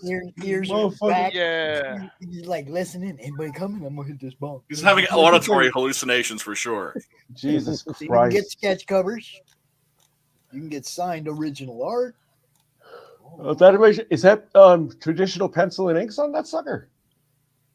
On the Smokes pages, yes. On the Weaponized Werewolf, Barry, the artist, did it pencils, and then the pencils were printed out by Ron and Ramos and then inked on a separate board. So when you get you get both separate on different boards. Nice. So you get 2 Oh pages. wow, okay, Yeah. that was oh God, I did that for a little while. Yeah, I it's did easier for a that little way, while. I guess, when they're in different. There's nothing. I'm not country or saying there's. whatever. But forgive me. Please don't make it sound like I'm saying that there's anything wrong with that at all. I mean, the inks are just as important as the pencils, and they're a form of art itself. Trust me, I know. I've done it for a while, and Yeah. and Rodney Ramos's inks are truly top notch. Oh, they always yeah, have been. I love Rodney. I hope he hears this, you sexy fuck. Shit Yeah, like baby. that. But no, he knows. I've known him for actually. Oh my God, I've known him for over 20 years. Wow. Yeah, I used to see God. Rodney at shows when I go, to these cons, and he's a talker. So I, talked to him a bunch of times, and I liked his work, and I always commissioned him. So he was like one of my top choices for inking my book. He's a good choice. Good choice So to he get. inked both books. He inked Smokes and Weaponized Werewolf. Nicely Did a done. great job. But yeah, he's a legend, man. He actually started. One of the first things he did was the Toxic Avengers artwork for Marvel. Now they got a new movie, I think, coming out. They're revamping it or whatever. The wow, Toxic Henry Avengers. or whatever. Cavill will be in it, just like he's going to be in the Highlander movie. Right. Jesus Christ. Fuck. And I got some new stuff like that patch. That's a 2nd Infantry Division patch. It's just a military patch that Smokes has on his NAM uniform. And then I also have a that logo magnet, Belmont Press logo. It's a pretty cool magnet, actually. Sticker Mule made those for me. Bitchin'. I got a Smokes Colorado license plate as well. If someone wants that, it's also kidding? a big ass. It's also a big ass magnet. So if you wanted to just keep it as a license plate, it's like a stop sign. It's like pretty thick aluminum, Pretty awesome, man. You went all out, brother. Oh yeah. Oh, well, what is the density on the stop sign? I forgot. What is it? It's pretty 0.0? thick, man. Yeah, it is pretty thick, isn't it? Yeah. Yeah. It's thick. Trust me. What the hell's that? A neck gator? That's a neck gator. Yeah, there's this company out here that makes them, and I just wanted to try it out. And that's kind of like Smokes peeing on your shoulder, Rich. Yeah, if you want a fox pissing on your face, this is what you want. Oh, I'm definitely into that. You know, that pee fetish, especially from the fox. Yeah. Pee fox werewolf fetish. That's what I'm into. We got, and I could draw a little bit, nothing great like you saw earlier, but this is just a sketch that I did of Smokes on these sketch cards. Then I had my penciler for Smokes. My penciler actually inked over my pencils. So my penciler did the inks this time over my pencils, and then I had Mike Barron sign it, and my penciler, who's now my inker on this piece, sign it. And those come with the Epic Bundle, and I only had 7 of those, and 2 Epic Bundles are gone, so there's only 5 left now. Nice. So that's cool, a little man. something different, you know what I mean? Yep. And there they are again, Rich. The 6 a.m. stickers, baby. Yeah, man. Yeah, 6 a.m. did a good job on these. Oh, yeah. Well, he always kills it, man. Yeah. We only unlocked the first 2, the Smokes and the Weaponized Werewolf. Yep. We didn't unlock the Gray Alien or Sepoy or the or Colonel Mayberry, but I want to do something with them and get them printed. You know what I mean? Nice. Mm-hmm. I use Vinyl Disorder. I don't know what you guys use for stickers, but it's an alternative to Sticker Mule. Sticker Mule's prices are kind of high, I think, unless you're getting a deal on them when they have a special. It can be, yeah. Oh yeah, 6 a or Phoenix Animation did those metal cards for me. Mm-hmm. Where did you say that you got the stickers from again? Vinyl Disorder. Vinyl Disorder. Okay. Oh. .com. Mm. They're out in California, I believe, but they do a pretty good job on the stickers. So I had them do them. It's a lot more affordable than Sticker Mule. I think the Sticker Mule might be a little bit thicker or something. I haven't really had a Sticker Mule, but the price wise, I thought they were good. So and free shipping. Do they? Yeah, man. They have specials too. Wait for them to have a special. You'll see like an email. Sign up to your email, and then you'll get a special. Just wait a couple of weeks, and you'll get a better deal. Cool. Yeah, I'm definitely adding that. Mm-hmm. Yeah, save a few bucks on your stickers, man. And that's from Sticker Mule too. That tape right there. Yep. It adds a little, it adds a little bit of, a little bit extra to your package. It makes it pop. You know what I mean? Makes you get excited when you go to the mailbox. I guess when you get it in your hands. Well, for me, and you know who the hell it's from. You know what I mean? You don't have to guess. Yeah, for me it's easier because I like to do unboxings. Yeah. And it's a lot easier to get a hold of the person who sent you the book if you know who it is. Yeah. I've gotten some packages that have a completely different name, and you have no idea what's in it, and you're sitting here kind of looking through your campaign list going, not that one. It can't be that one. You're trying to go by the process of elimination and figure out whose book this is so that you can get a hold of them and do an unboxing. I've had a couple I had to just open up, man, because I couldn't figure it out. So put something on your package that identifies you for sure. And there you see somebody doing an unboxing right there. Who did that one? Good Stuff. Good Stuff did that. Yeah, it came out really good. Love the Good Stuff. Yeah, Mr. and Mrs. G, top notch. Love them. Definitely. Y'all go check out their channel. This is a really cool thing, man. You really should be proud of yourself with how much you've done with this one as well. It's 421, Seriously. Justin. I'll be right back. Yeah, with you. I spent 3 years developing, and then basically my whole life thinking about making this book. And when I decided I wanted to do it right, so I got Don Perlin and Bob Layton to do a cover. Wait a minute, Tom Perlin and Bob Layton. Yeah. Are you serious? That's insane. Aren't you paying attention, guys? I am paying attention. I didn't hear. I could have sworn I did not hear Bob Layton, but I just heard it now. It's Bob on Layton, Perlin, as in Iron Man. Bob Layton, as in yes, yeah. Been a Valiant for a while before they decided to kick him out. Bob Layton. Yeah, I'm a big fan of the original Valiant, and I kind of wanted to get the team back together. That's why I hired Rodney Ramos as well. Nice. Oh, that's right. Rodney was for Valiant for a while. So was Mike Barron. Yeah. Oh, God. Yeah. So it's kind of like a semi-small, it's like a little small reunion. You know what I mean? Like a little reunion. Well, I kind of wanted to bring back the look of Valiant and the good artwork with story, good story, not just like image. That's a good thing. I'm glad you did that. Thank you, because a werewolf now, if he was in the Marvel universe, he really would go after his existential crisis while making quiche.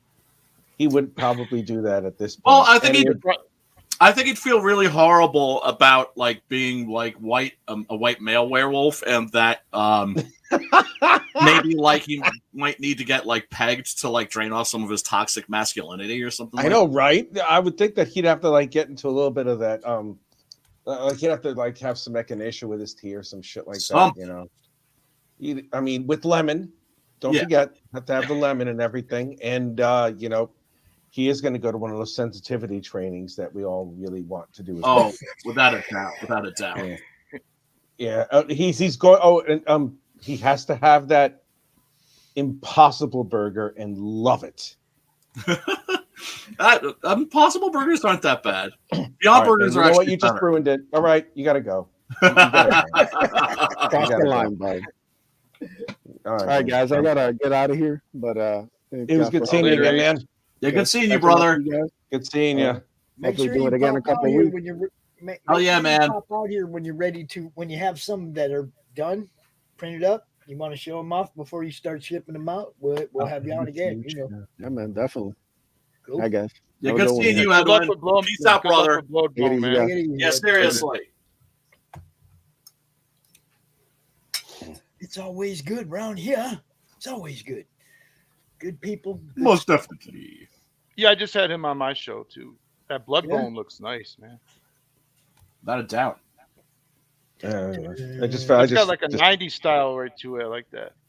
A little bit. I wanted to get a little bit of it. I wanted to put a little more definition into it. I mean, the eyes definitely, without even thinking about it, I realized the eyes are a little bit Matarera type or something. That was something subconscious on my head, but yeah, I guess you could say it is a little bit. Silvestri-ish. Oh God, I wish. Oh God, I wish. God, I wish. No, I don't think I don't think I'm quite there yet. I'm not there yet. Ish. Thanks. Now I feel worse. Ish. No, it's okay. But you see how sensitive I feel now? Now I'm questioning my manhood and all that stuff. Did you see my drawings? I love your drawings. Your drawings are fucking ace, dude. I love the fox. I love all that stuff. Well, I love this. Man. This is fucking dope, man. Look at this. That's Gerhard cover. Gerhard from Cerebus, which was one of my favorite. Oh my God! What? Holy shit! Oh my! Wait! Yes. What? Yeah. Really? Notice that name? It stood out to me. I was like, wait. All right, I give. I'm waiting for you to fucking get a John Byrne cover or some shit. I know. Like who is it? Who haven't you gotten? A lot of people. Oh my God. Oh, it's amazing. I'll get Alex Ross for issue 2. Oh, for there you go. You're gonna have Bill Sienkiewicz draw it, and then Alex Ross is gonna paint over it. Jesus Christ! And then 3 weeks. I give up. Yeah, printed in gold leaf. Oh yeah, put that in gold leaf and have Klaus Janson do like the alternate cover. Oh God, I hate you all. I know. Very jelly. I'm peanut butter and fucking jelly. This is crazy.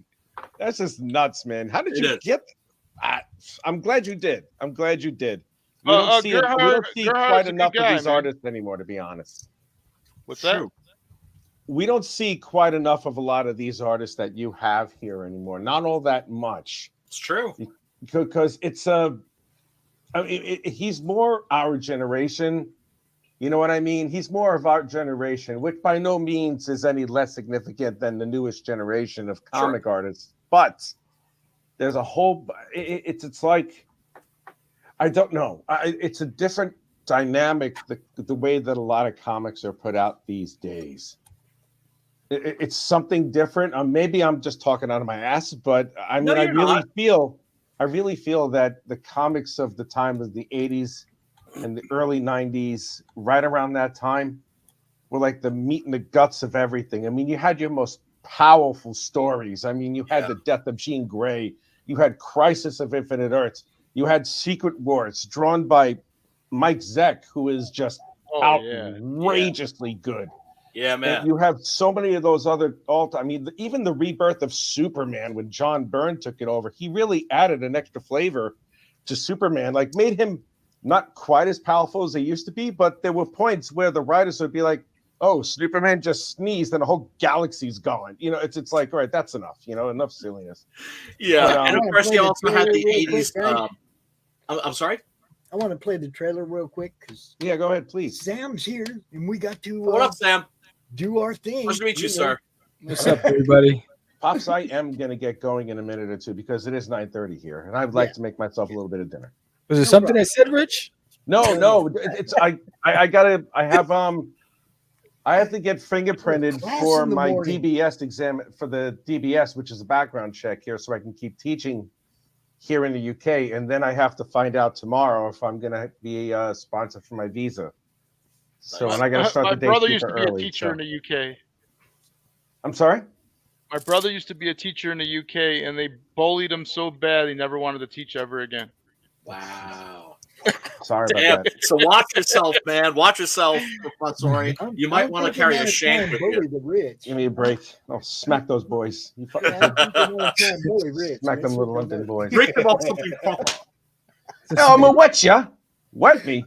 I'm going to get all over your mom's face. The time I'm going to wet her. You know what I'm saying? Right up in this piece. You, Professor.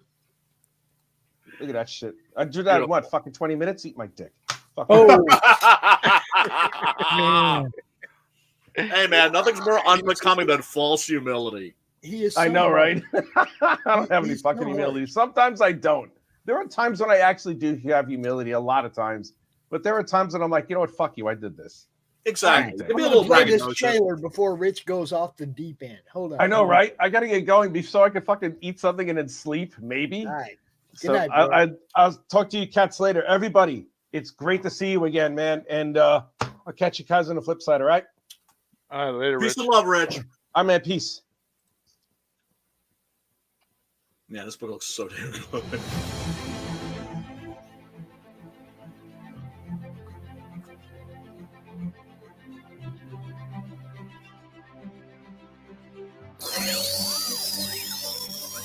Next time we're gonna get a narration though for the trailer.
Badass. Yeah, I would suggest. I mean, it's a dope trailer, but if you are going to add narration, another thing I would add is like some metal. Some metal. Some metal. Yeah, because I mean the You music. gotta have metal versus. You gotta have the metal of the werewolf versus the classical of the brain of the fox. You know, you gotta have the two contrasts in music. You know what I mean? And because most of what we do is a visual medium, most of our shows, but a lot of people adapt their shows to podcasts. You do want that narration. You do want somebody on your video talking so that when we play a video, the podcasters at least got something other than dead air going on. I didn't even think about that. Yeah, I didn't think about that either. Yeah. But you do need some. You do just need some metal. I mean, that's my own personal opinion. I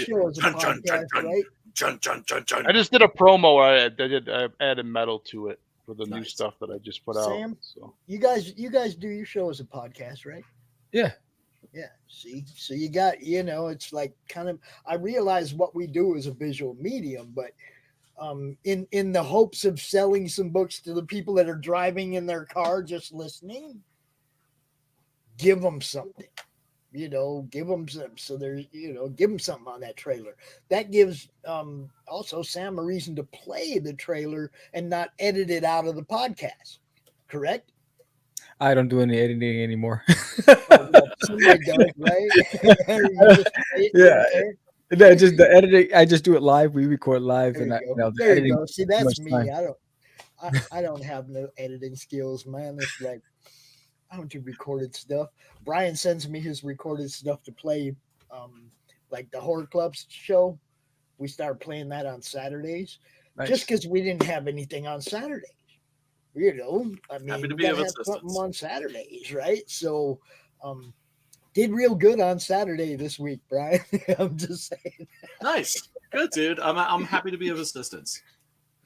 Nice. It's all nice to feel useful. Well, I mean, I did say I want you to bring your show over to the network on a permanent basis, but we have this freaking issue with everybody in Tuesday night, Ginge and Pedro, who are going to be here in just a little while, so we can talk about it. Yeah, they go Tuesday at 7 as well, right? Yep. You see what I mean? And they don't go as late as you do. Obviously, your shows sometimes go 2 or 3 hours, but they do an hour right at 7 o'clock usually, and it's like, man, how am I going to figure this out? I got all these great shows. So maybe we'll just record yours, play it the next evening or something. We'll figure something out, but I want you to bring your show over to the network for sure. That ground floor stuff means a lot. Heck yeah. I don't know if you know what's going on, Sam, but we're building something. We're building a bigger mousetrap. Yeah, I've been watching. Okay. Good. Yeah, I'm very aware of what's happening in the waters. that invites, pretty much open to anybody that's got shows that want to get into this now before we do what we're going to do. I mean, if you wait till after we launch this thing, it ain't going to be as easy to get involved. Yep. Right. You know what I mean? It's like right now it's kind of open, and it's fun. Everybody involved we've been having a blast. So, Yeah, that's dope. Yeah, I've been watching you guys. There's been some behind the scenes stuff.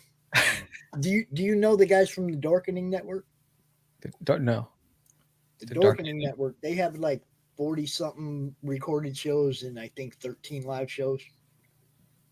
Still Toking is one of those that's part of their network, right? Okay, so through them, I know them, and we all just kind of have the same idea, the same goal of where we're trying to go, and we can all get there quicker by merging together, and by aligning our shows together. It's like the more we have, the more this dream comes to pass. Right. So it's something they've been working on for a long time. It's not like it's a new idea. There's other people been trying to do it. It takes a lot of content. Mm-hmm. It takes a lot of content to build the kind of thing we're trying to build. So it's going to take a few of us aligning together, putting our shows, our networks together to make it happen. The more shows we bring to the network, the better it is for everybody. Baby. And that's awesome. Yeah, and that goes for you too, Justin. You know that. It's been an open invite. You know. Yeah, I've been trying that. We've been trying that too with Luke Stone. You know, putting our shows on his channel and his shows on our channel. And yeah, we're it does we're give you a doing bigger that right reach a little now. bit. Absolutely. We're doing that right now. But what we have planned is leapfrogging the YouTube altogether. It's like, you know, these will still be our home places where we all do stuff. Yep. But people gonna be able to just turn on their goddamn TV and watch us. Well, yeah, I mean, you know, we need to explore alternative platforms because the great delete, it's coming. And that's the other thing, you know, you got to protect yourself. You got to protect your content, man. You never know; they can shut you down for any reason they want. Yeah. You know, and just turn your show off right in the middle of your show. Well, if you have over 300 subs, you can back up your stuff on Odyssey automatically. It'll back up your stuff. Yep. From YouTube. Yeah. And doesn't Rumble work the same way? I forget. I saved like 1,200. Whole bunch of videos on Rumble, right? Just to have my stuff backed up. And eventually I was like, man, it's out here on the internet. You're going to be able to find it whether they take it down in one place or not, because we're broadcasting everywhere now. So it's out here. You'll be able to find it. I ain't tripping. Shut it all down. Give us our own TV station. I don't care. Give us our own network. I don't care. We're talking about a Roku channel. That's what we're talking about building. And that takes a lot of content to fill. You know, we got to get to the point of 12 hours a day, a threshold of 12 hours a day. So then we can just replay the day, right? Oh, yeah. Go on to the next day. But we're getting close to that. We're close to that now. So, you know, stay tuned, yo. I'm not familiar with Roku. It's like some kind of like thumb drive you put in your TV or something and get access to stations online through the TV, something like that. Yep. Well, I mean, it's one of the many different streaming platforms or whatever you want to call them that you can get. You know, we're just trying to leapfrog this place of censorship, this place of holding you down. YouTube, Facebook, it's all oppressive to us content creators. Yeah, all of it is. I want something, we don't have to worry about that. So we build our own. That's all.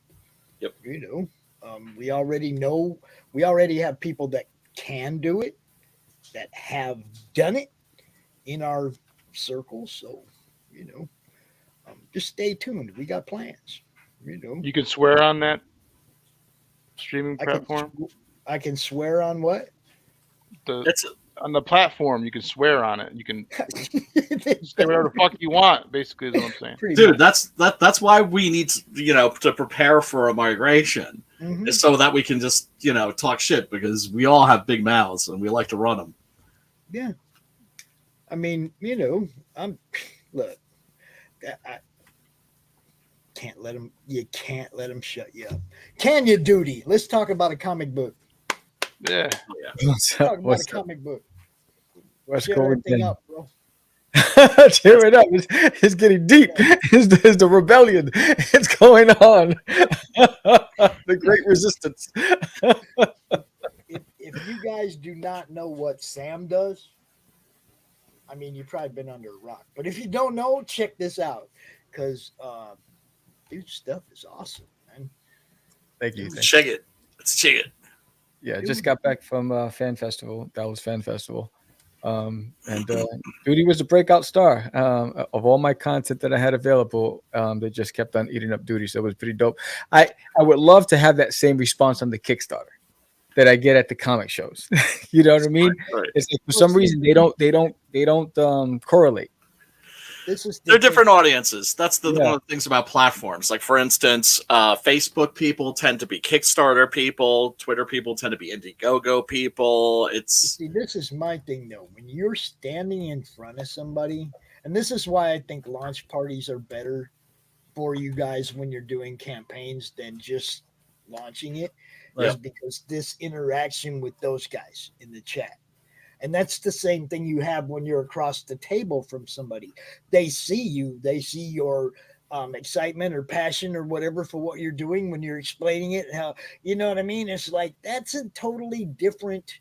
That's why we want to take CromCon on the road. We had so much more fun doing it at Savannah Comic-Con. Right. Oh my God, we got to say, everybody say hi, Pedro. Hey, what's up? What up, Pedro? Hey. Hail CG UK. I'm sorry, CG Panama. CG Panama. Yeah. Or I'm sorry, CG Panama. The only guy in CG Panama. Actually, there's another guy. There's another guy who wants to hop in. Like they saw what happened with Tropical Minds. Like, hey, how do I do that? I said work. So you might get some more people in. Heck yeah. Yeah. So more the merrier. This is number 3 of.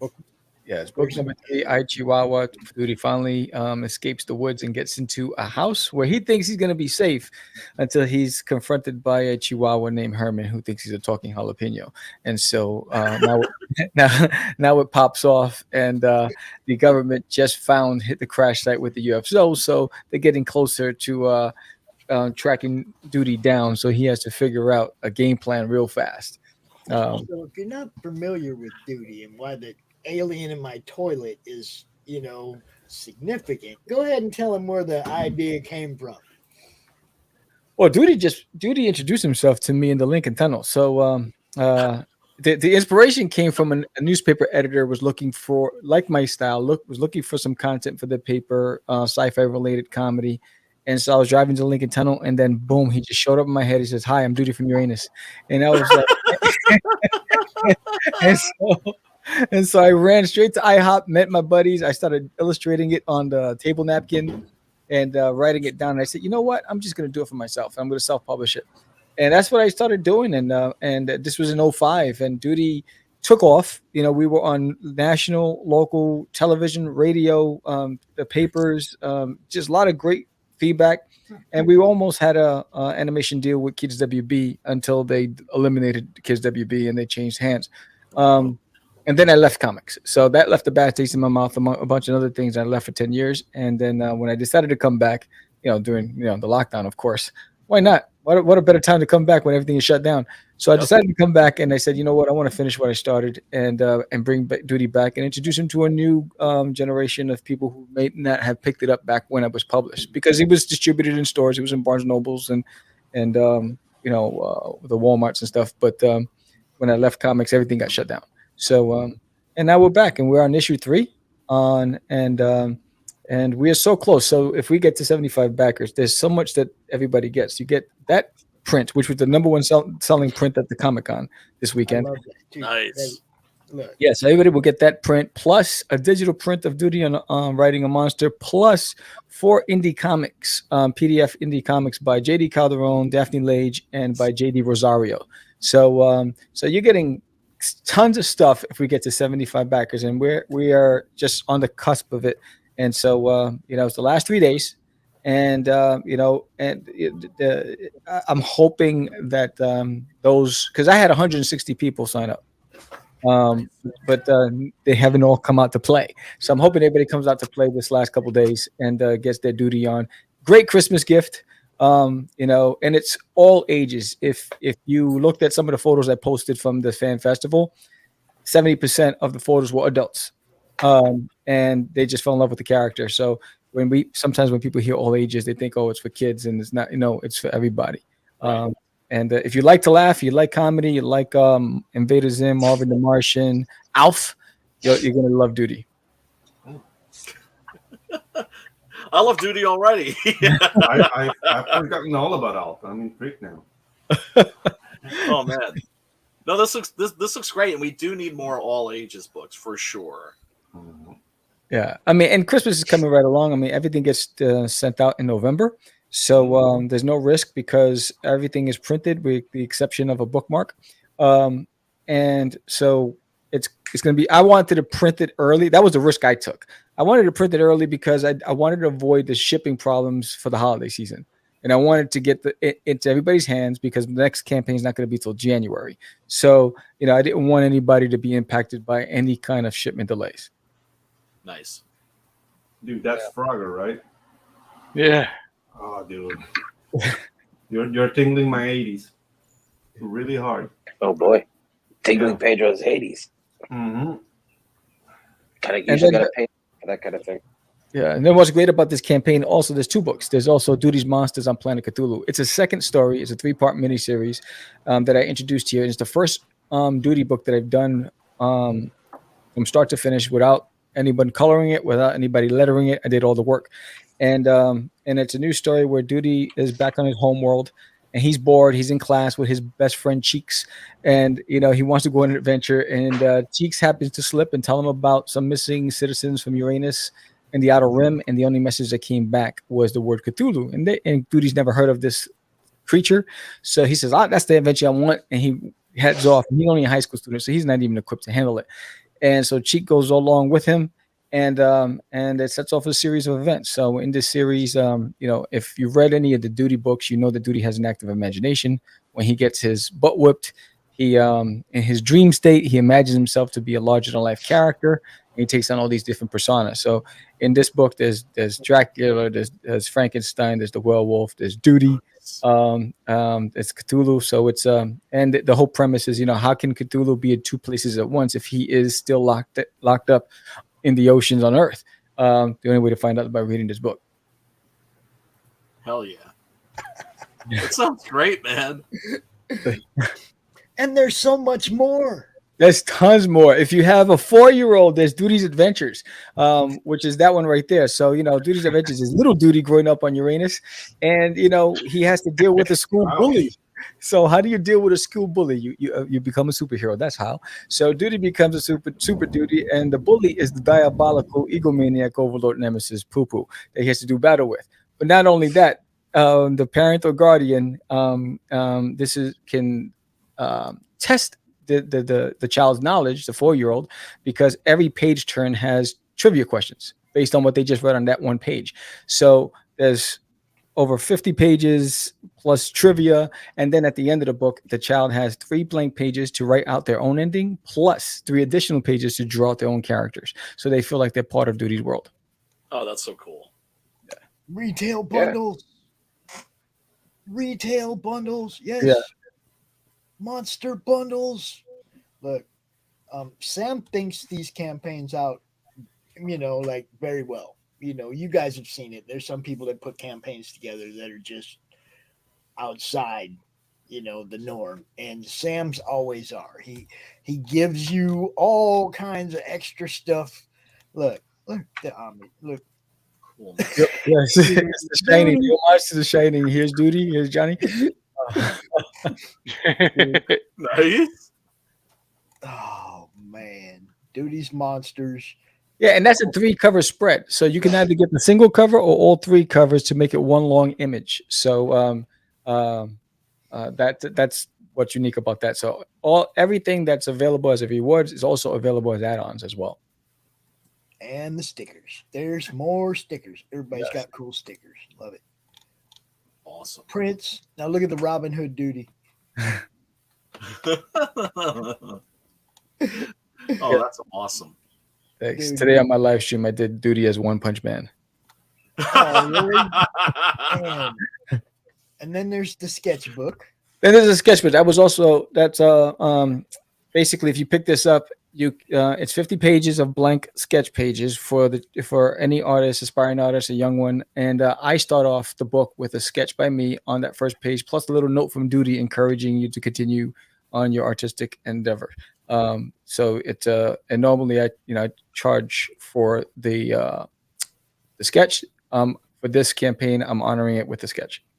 That's awesome. Cool. That's awesome.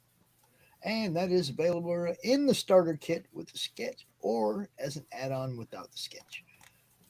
Little Duty. Yes. Yes. So that's the new one I was just talking about. And so good, dude. It's like you include something for everyone. You make, you get it. You're making this fun. That's what you're supposed to do. Yeah. Thank you. That's one framed print of all Yeah, kinds that's of different duties. yeah. When I started the campaign, I was doing a lot of different images of online when I was doing my live streams of Duty going on adventures looking for backers. So that's some of the clips of Duty looking for backers, and I wanted to end it with an homage to Calvin and Hobbes with Duty and Herman on the little wagon. I hate to sort of ask the low-hanging fruit question, but is there Duty in a soldier's uniform with like a Call of Duty Yes. reference? Okay. There's Duty. There's Army Duty. There's a Samurai Duty. There's Duty does it all. He's the ultimate cosplayer. You know. So. That's amazing. Duty does it all. Duty. And the misconception is that he's a turd, but he's not. He's not. He's not. And this is I don't think he's a jalapeno, but he's not. He's not. You know, this is a 12-part mini. And then but then there's other adventures like the one with Duty's monsters. But there's also the return where Duty comes back to Earth. That issue is already done. That's just waiting in the wind for me to end the series. And that's where Duty comes back because he thinks intelligence says that Santa Claus is the leader of Earth. So Duty has to infiltrate his camp and take down Santa. So that first issue, that's also a 3-part mini. That first issue is already illustrated and complete and ready to go. Nice.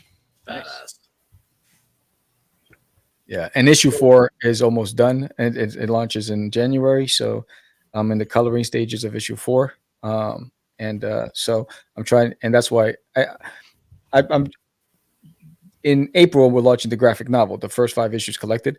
So I'm ahead of the curve, so I feel good about that. Dude, killing it. Seriously.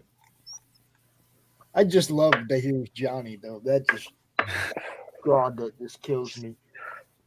So is this like the first initial printings of each issue that you've already got worked up behind the scenes? This is the first print runs for each of them, or are you re-releasing it? Or yeah, these are so everything was remastered. A lot of new images and pages. So whatever I did back in 2005 was remastered now, so a lot of new drawings. The coloring was redone. The lettering was redone. And so if anybody had any of the books, they'll see some differences, a lot of differences from the originals to the new. Sweet. Nice. So number 1 was called First Flush. Yes. And I have, in the variant Rambo cover, with Duty as Rambo, was flying off my table at the Comic-Con. Nice. Duty is Rambo. Come on, man. Because first blood, first flesh, first blood. Come on. I know. Hell yeah, man. And then number 2 was what? I see red Duty. I see red people. Red people. Okay. Yeah, because the ants. He gets attacked by red ants. Oh no! Oh, not red ants. That's never fun. No. That's why he becomes a samurai and the ants become ninja in his dream state. And they have to do battle. God, this is good stuff, you guys. You Yeah, check man. it out. All kinds of cool stuff up in this one. I really like the sketchbook, though. That's like, because we got all these kids here that draw. Yes. Yes. I had a mom come over to me. She just bought a few shirts from my Amazon account. She says I need to put together Christmas gifts. And do you have all this on your website? She didn't want to do the Kickstarter. She said, do you have it on your website? I said, yeah. So she already started pulling from. So I'm like, all right, cool. Nice. Sweet. All these different prints, you guys check them out. Oh, if you're in Texas and you're going to be at Cowtown, I'm going to have 20 different prints available at Cowtown Comic-Con. So are you planning on? Everybody's going to be at Cowtown too. We got a bunch of friends going to be there. Yeah, Laurie's going to be there. Paul Gomez is going to be there. Paul Gomez. Nice. Chris Hayes. What did you say, Ginge? I didn't mean to step on you there, bro. No, you're good. So I was just wondering, are you when this is fully collected, are you looking like trying to take this a scholastic route, or are you just going to go in bookstores, or yeah? Yes. Nice. Yeah. So that's my ultimate goal, and I'm just waiting for the collected edition, and the full IP. So for me, it's everything. It's Duty's adventures. I want to show all the various timelines, of Duty, and introduce it to as many generations as possible. And what's great about the comic book is that every book has 4 pages of trivia questions, puzzles, mazes, and activities. So say you're the adult and you want it for your kid, you can do the crossword puzzles and the kid can read it and you both can enjoy the book together. So there's a lot of bonus material that helps encourage imagination and education. Awesome. Sweet. And then there's the comic book for kids. I always support these guys. And so far we've sent over 60 books to them. And so, I'd like to continue that tradition. And if you might not want the book for yourself, but if you feel like you want to support a charity, this is a great charity. You can send 1 copy or you can send 5 to this organization. Justin, you gotta leave. Say goodbye, brother. Yeah, thanks for having me on. Your book looks great, man. If you ever want to come on my show, you're welcome to. I know I asked you before, and I was really late at night, but now I do my show at 8:30 Eastern. Oh yeah, that's better. Yeah, I used to do it at like 1 a.m. or whatever. I know everybody's like 1 a.m. I'm sleeping. Get out of here. But so yeah, if you want to jump on or whatever, or Brian, whoever wants to come on, Pedro. Oh yeah, you guys are all welcome. Oh, definitely. I'll hit you up on Twitter. All right. Good luck, man. Awesome. Yeah, peace out, Justin. Thanks, bro. See you later, guys. Go check out Smokes the Fox, yo. Oh yeah. Guys, it's raining cats and dogs over here. I don't know if you can hear. Oh yeah. Wow. I'm gonna mute. It wasn't bugging me, but okay. I didn't know that was rain. I like background noise, man. That's cool. My house is full of background noise, Pedro. Charles Reeves, Cheyenne came back with his Twitch account to say hello from over there. What's up? What up? So, yeah, man. This one is just great, you guys. Look at all. Okay, now we're going to see some of the different duties. Yes. Right? On the dragon. Come on, man. You know what's missing? Yeah. What? A howdy doody. This is how he was chomping at the bit for that one. Yeah, we're missing a howdy doody there. I got another one. You could do a Mickey duty. A Mickey duty. Yeah. Oh. We're getting all kind of trouble here. But check it out. We got the pirate. We got The cowboy gunslinger? duty. Yeah. Dude. Viking duty. They're swashbucklers and pirates. Look, he's even got a peg leg. Look. That's awesome. Space dog. Okay, the Chihuahua's in space now. Yes. Dude, I thought it was like that. It's like doing an homage to the Russian space program. Is number 12 supposed to be Speedy Gonzalez and his cousin? It's that's Ricochet Rabbit and Droopalong. Oh yeah. Good old Hanna-Barbera. Yeah, man. Oh, hell yeah, man. Yeah, dude. Ricochet Rabbit. Speedy Yeah. Duty. Nice. This is good. Yeah, it is. Too much good stuff, guys. Oh, Go check it awesome. out, man. Let's see. Where are you at? How many backers? We would have been at 53. I lost a couple. Yeah. That does happen. But It happens. I know. It was like, It's like, oh, yeah. man. I was like, Jesus.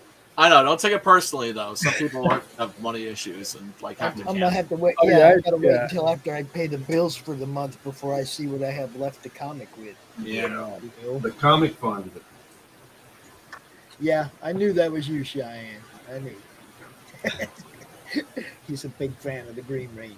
So that image is the homage to E.T. Yeah. Yeah. So I had to do it. I just had to do it. Did you do a bed knobs and broomsticks duty? I have the bed knobs and the broomstick.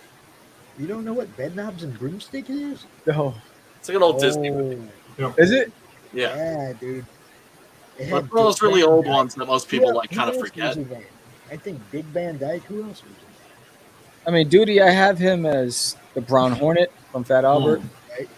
I have I have duty as Popeye, as Scrooge McDuck. I mean, I got duty. I mean, I've got over 150 different versions of duty.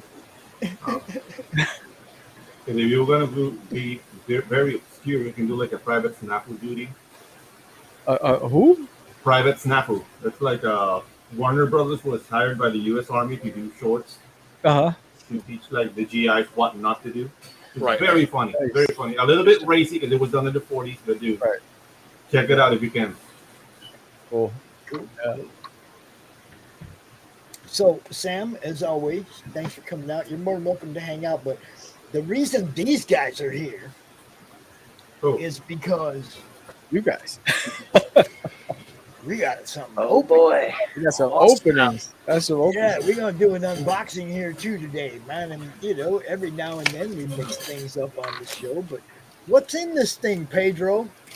It's an entertainment condom. No, it's my book, Tropical Magicks. Finally getting to backers. I'm so excited for you guys to read it. And dude, if you gotta rip me a new one, do it. If you enjoy it, let me know. This is my first book, and I just want to grow with this. Yep.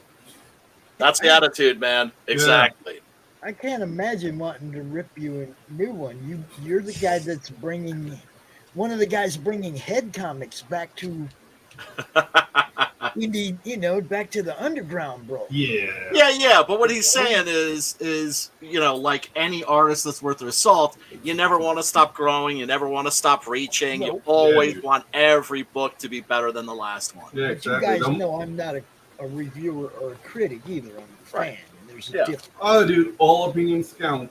Like, I could disagree with you, but I'm gonna hear you. You know what I mean? Like, people need to say say their piece.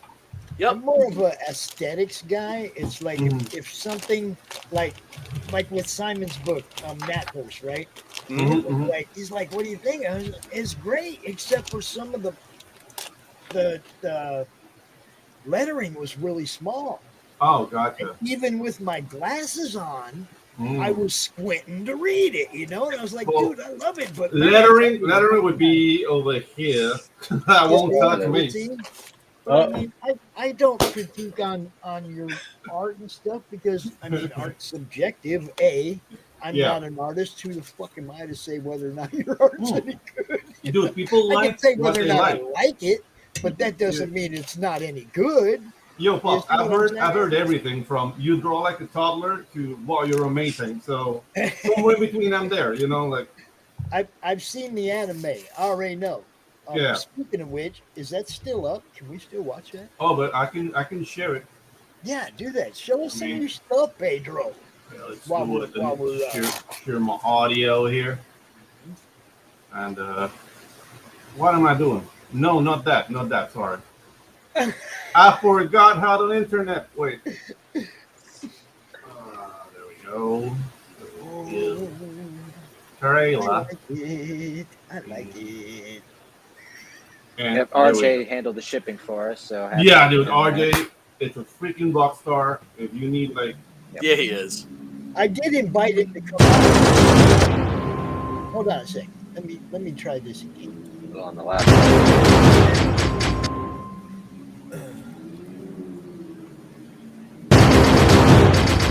This is not it! Oh my god, this is the old one. Sorry. This is pretty cool, though. That was pretty cool. That's pretty badass. Yeah, just let it go, man. I know. Oh man, dude, what's wrong with me? That's somebody Yeah, dude, I'm dude, like I take my mom to therapy, like she does that like twice a week. And then I'm completely out of it. Like I'm getting okay. Let me check first. I think I could pull it up real quick. Let's see how many idiots it takes to get this thing going. Yeah, exactly. How many Panamanians you need to change a light bulb? Like right now, that's how I feel. Okay, hold up. What's Pedro's got? See, there's lighting now.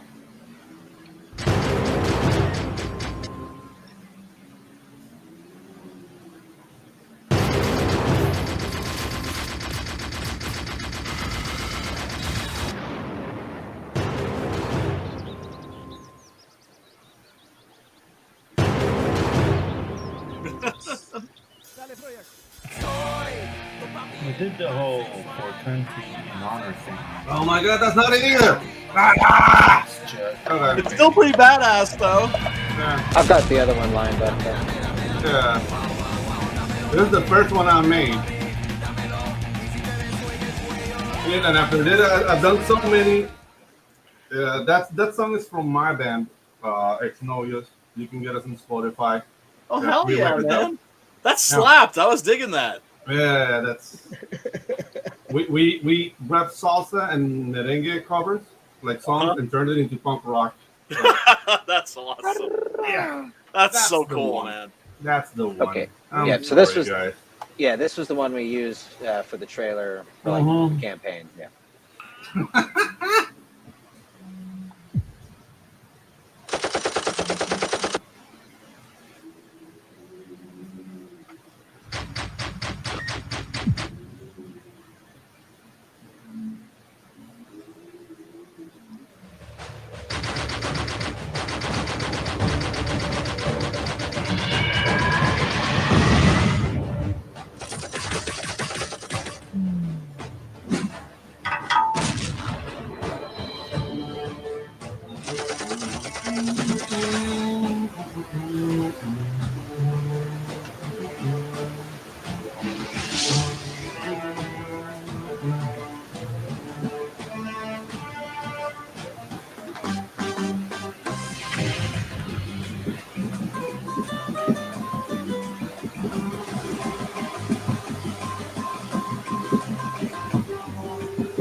Okay. That's the trailer. Hell yeah. All right. Yeah. I have to go awesome. out here on a limb and say this. I'd pay $1 for that. Yeah, who Nice. did your animation? Add your anime to your campaign for $1 and give people the MP4. Nice. Well, the song. Yeah, that song is the song I used finally was not mine. I got permission to use a song by Mecánica Informal, but then we got hit by YouTube, even though I had permission from the band. It was very weird. So I used that generic salsa song. But yeah, like I'm for our next campaign, we're actually making a song inspired by like 80s mecha anime music. I'd pay And we're $1 gonna do for that. that. Yeah. Make it a video that is as an add-on, as an MP4 that people can fucking get, download, whatever. There's no reason not to, man. Hit every angle of this. Oh yeah. You know, hit every angle of it. That's badass. Look. Yeah. Yeah, and you know what? Like, you got another fan too. Look at that. Yeah. And what, you know, and I hate to harp on this, but I gotta harp on it. I just love the fact that our scene is so international, right? Oh yeah, it is. Because you're getting all these different flavors, right? Mhm, yeah. And it's kind of like, you know, like being like a horror movie fan. When I found out that they're like horror movies from Brazil, I'm like, well, what are those like? You know, Yeah. and everything has look its at own that. flavor. The RT Vera cover. Yeah, man, badass. Can't Hell believe yeah, I it. got the RT Bear cover, dude. Woo!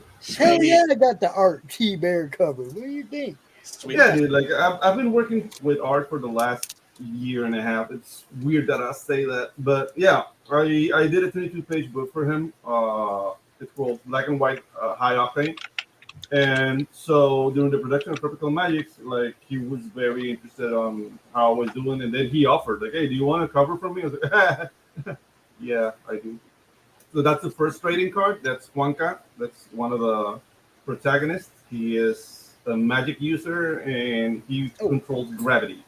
Got stats on the back. The stats on the back and everything. Those came out really nice. Yeah. Definitely digging it. Seriously, man. And that's Carla. That's the Aqua. She controls fluid, so it could be water, blood, oil, anything that runs. That sounds horrible. She controls. And those are the Rocky first likes it. stats. That includes semen, Pedro. Yes, sir. Yes, sir. I know. That's It's like exactly it didn't. where I went. It didn't sound terrible until you mentioned it.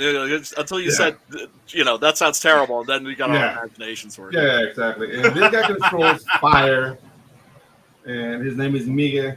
And yeah, that's the team, man. That's the team. Awesome.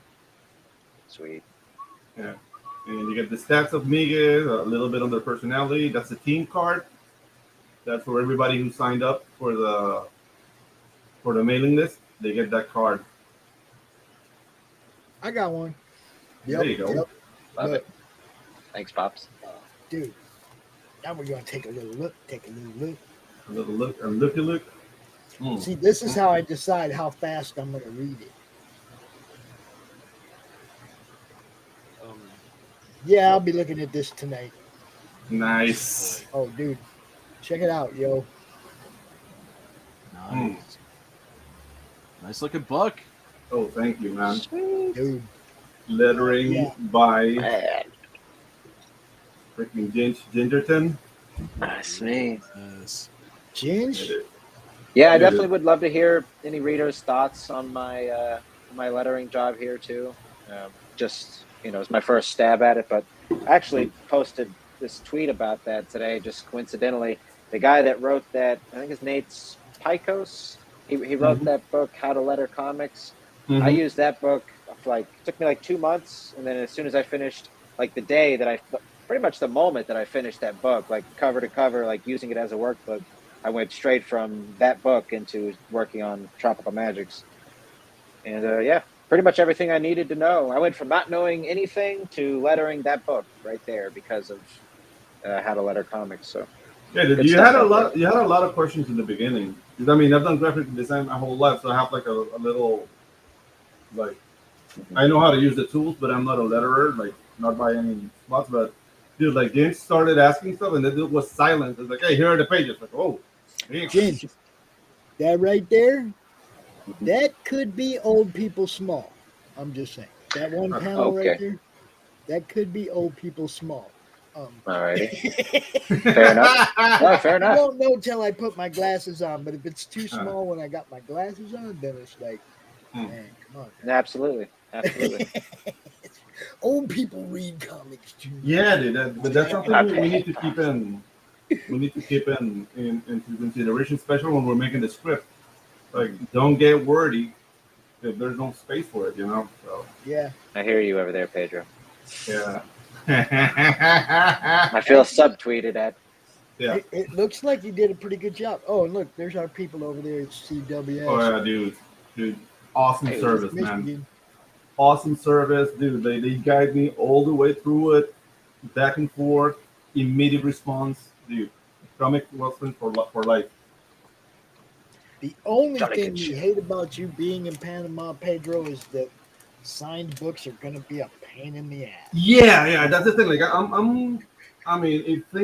If things start to roll properly, I'm planning on going one time a year to the US just to do that. Dude, this is awesome. You say you're gonna come up here? Is that what you just said?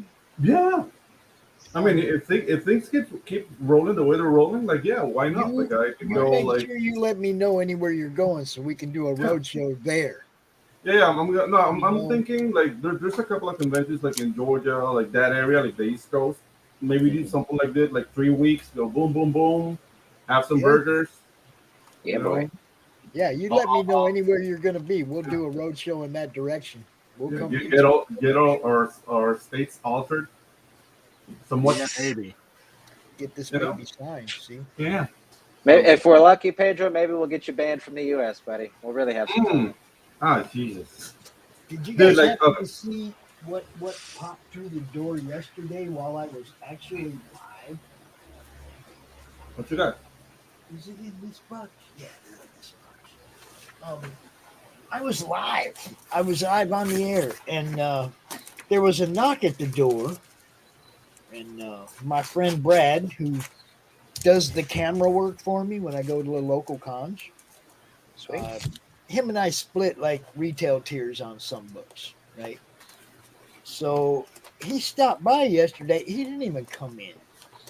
He handed these to my son and left. But dude, Big Demon Hunter. Nice. Awesome. But hold up. Number 3, yo. Oh, dude. Oh, man.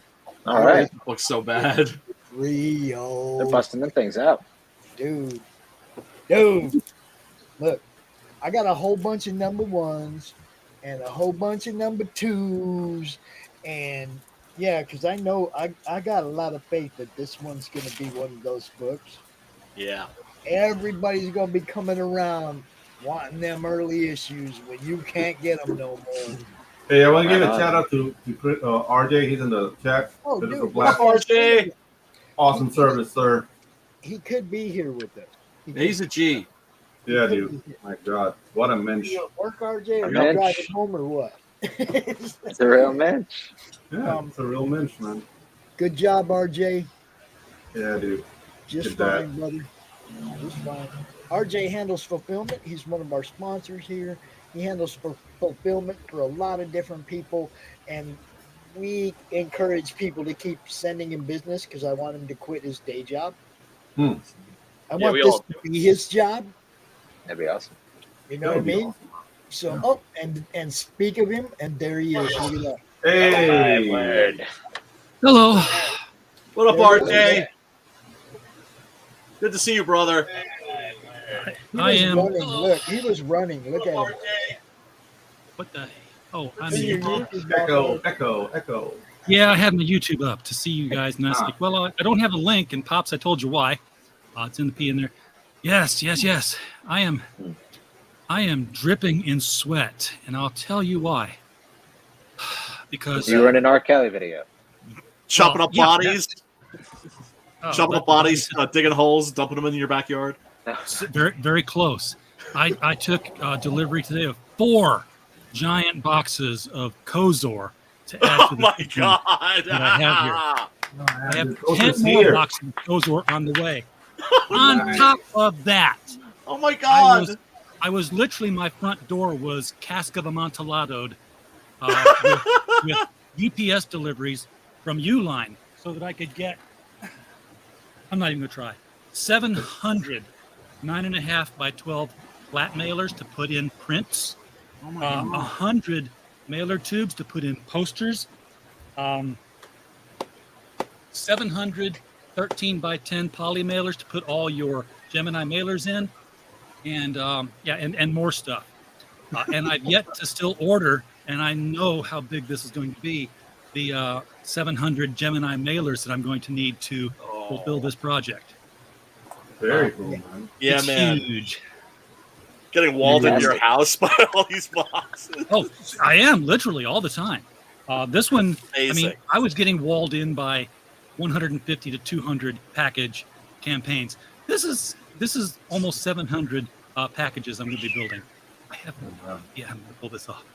I'm buying more shelving. I bought some shelves today that are on rollers, so like a work table. They're 3 shelves, and then when you're done, they just fold up in the hinge to something this thin, and I can just tuck it behind something like perfect. Oh, cool. Nice. Warehouse. This is. I can barely afford my room. Do you have can you outsource to like a sweatshop or something like that, you know? It's underway. Okay. It's on the way. Yeah. But the sweatshop needs to be close by. Like, if you make a sweatshop like here, the mailing is going to kill See, you. you could have just moved to Panama, RJ, Yeah. and you guys We'll could go to set it home. up real cheap. Oh, no, man. You don't want to send things from here, dude. Like, I have to send a couple of original art. Like, the shipping to anywhere in the U.S. starts at $100. Holy It's I'll- insane. I'll have Yeah. a ship out of China. They can do things for nothing there. Well, that's where all the sweatshops are. Yes, exactly. That's where all the slaves are. Yeah, you buy the warehouse with the people in it. Yeah. Right. Yes. All right. Yeah. Comes with a workforce. Yeah. Fully equipped. Nice. Yeah. Thanks for coming out, Sam. It's great, dude. Y'all go check out Duty. That shit is hilarious. Yeah, dude. Man, RJ, you look tuckered out, brother. You look This was tuckered just- out. It was only 1, 2, 3, 4, 5, 6, 7, 8, 9, 10. Let me tell you. I told you I went outside and I got these boxes, right? Yeah. I left out the part where it's like down a flight of stairs, up a flight of stairs. Oh, no. down a flight of stairs, up a flight of stairs. No. Oh my god. You know what you got to do? Do you have like any little kids in your neighborhood? You know, you could like buy them off maybe with like some pixie sticks and like. This is a retirement community. This is a retirement community, and like UPS driver won't even take them up the stairs because there's a broken step. Oh god. Dude, I'm a visual guy. This reminded me. You know that Benny Hill episode where you have to go like up the stairs to pick up a chick? It was like, and he brings it down. And then another chick is like, that's RJ, but with comic boxes, man. Wow. So not that fast. Yeah. Damn, man. Damn. Ooh. RJ, man. You know we all admire the hell out of you and what you're doing. And my goodness, man, you are killing it. Just be careful not to kill yourself. Yeah. I got at least 12 more years left in me. Come on. 15 at the tops. But I mean, if you die fulfilling somebody's book, imagine how they're gonna feel. You know, that would be nuts. They won't have any way to get their books back. Hey, exactly. Hold up. For one. If RJ dies fulfilling my book, I'll be honored. Right. What about taking one for the team? That it was the last one he attempted to fulfill. I don't want to be that have guy. to go back and print again and start over because our fulfillment died. I hope it doesn't take that long for me to get a book out there. Yeah, they're like, who are you? Like, I'm the guy who killed RJ? Nah. So it's just such a heavy burden. Like, Yeah. a gift or a curse. I don't know. And you're getting like all the international hate. Like, you bastard, who's gonna fulfill my book? Yeah, I was like, nah. Hey, Pedro. What's up? According to Pirate Ship right now, 89% of Tropical Magicks has been successfully delivered. Yes! Oh, man. Awesome, And man. almost Awesome. Brother. all the others are out for delivery except for 2, which are in transit and will be there by Wednesday. But I'm guessing they'll be there tomorrow because of the post office that they were last scanned at is local to the recipients. So cool, man. Awesome to do. Sweet. You know, I mean, I've been saying forever that eventually we're gonna find our way around this whole shipping problem, right? Because none of us like charging foreign backers $30 for shipping. No. And RJ's doing it. All we need to do is find RJ's. Like, can we clone you and like send your clones to like other parts of the world? Oh, dude. Yeah, just stop them at 20. Don't raise them all the way up to 55. Yeah, dude. Like, No, don't do that because then they won't work. Yeah, it'll be a little harder. Yeah, a little easier on their knees. Oh man. Yeah, but they won't have the drive to work. Exactly. They'll have the drive to do other things that get them into trouble, like trouble, failed marriages and stuff like that. Yep. They won't be the most responsible bunch. Let's just put it that way. No, definitely not. I wasn't a responsible worker till I was 42. Yeah, that sounds about right for me too. My goodness, man. That's fantastic. And I know you fulfilled on Reenies, right? I will be. You will be. Yeah. That's going to be bigger than Kozor. Yeah. Yeah. Reenie? Well, yeah. Yeah, That's without a a huge doubt. thing. Without a doubt. I got to throw a little shout out to our boy Tanner Edelman over there at the Displacer, who just funded. All right. Yeah. Dude, people are funding, man. I was very, very worried about Krishna Kid because that funding goal was like Magoo. But dude, he made it. He made it. He made it on my stream. That was the craziest thing, dude. Yeah, I was not expecting that. Like, I talked to him beforehand. I was like, dude, you realize, like, you'll be lucky if, like, you back one book. If you got one backer. Yeah. On my stream, and we actually got him funded. Oh, dude, that's so he cool, had the man. share machine show up, is what happened. Oh, wonderful. Wonderful. All of us showed up and we started just sharing it out everywhere. And it's like, if you look at my Twitter last night, you can see it's 100 and something away, 35 away. It's like I just kept pounding it out there, man. It's like, you know what I mean? That's what you got to do. Yeah. Right? There's nothing that we can't all do that we can't do if we put our heads Brian's together. show, and I was watching, and they got a backer. They got another backer. I was like, I couldn't believe it. Staying out here until we get him funded. So I jumped out there with them. I was like, we're staying here until this one funds. And we did. You know, I mean, So we didn't get up to 200 backers. We didn't get to 200, but we actually got them funded. Dude, And the thing Mark is, was like, once nervous you get too, funded, man. Oh yeah, dude. Like Well, but I he's mean- paying. He's Look. paying a lot of money for that art. Oh my Yeah. goodness! Yeah. And that's a project that should be huge. That should be gigantic. Should already be like in the double digits easily, right? Yeah, And but the thing is, like, the state of the world We got right shadow now. banned because of religion. There you go. Right? And I mean, I believe 100% he still would have gotten funded. Yeah. Right? Regardless. Yeah. But the fact that he funded on my stream, that was crazy, man. That felt so good. That felt so good. It makes it fun. See, that's It why does. I do launches. That's why I do launches and countdowns and all that. And it does, you know, it's like, yeah, getting eyes on people helps them sell books. Yep. Don't ever, you know, Brian knows that now. Getting eyes on people's book helps sell them. That's what we do.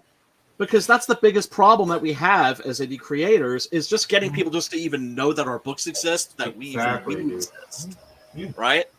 That's It's the element of adventure. Because that's the thing. If you go directly to an LCS, hey, cool, your book's going to be seen, but it's not an event. This crowdfunding campaigns are events and raise awareness, man. So, dude, this is awesome. Yeah, it is. Yeah. It is. We have some good plans going forward for campaign exposure and whatnot. Yeah. Let me the check road something show- before I speak out of line. Say Go what? ahead, Pops. No, go ahead, Pops. I'm going to check No, I something was before I say something out of line. I was just gonna say we got the road show, you know, where we're gonna do a little more live marketing because just like you guys said, just like everybody's been saying, the fans at a con, look, first if you have something that draws their eyes to your table, and then you have something on the table for them to buy, Yep. you will sell books. Yep. Yeah. You know, I mean, it's pretty simple. It's like we're going to market, though. We're going to do a little bit more than that. We're going to actually hit the comic stores in those towns when we go to a con and show people books, you know, indie books like Ed Gein that I just happen to have some of. That's why retailer tiers are important, you guys. I can afford to get 10 of your books. I can't afford to get one at $25. You know? Yeah.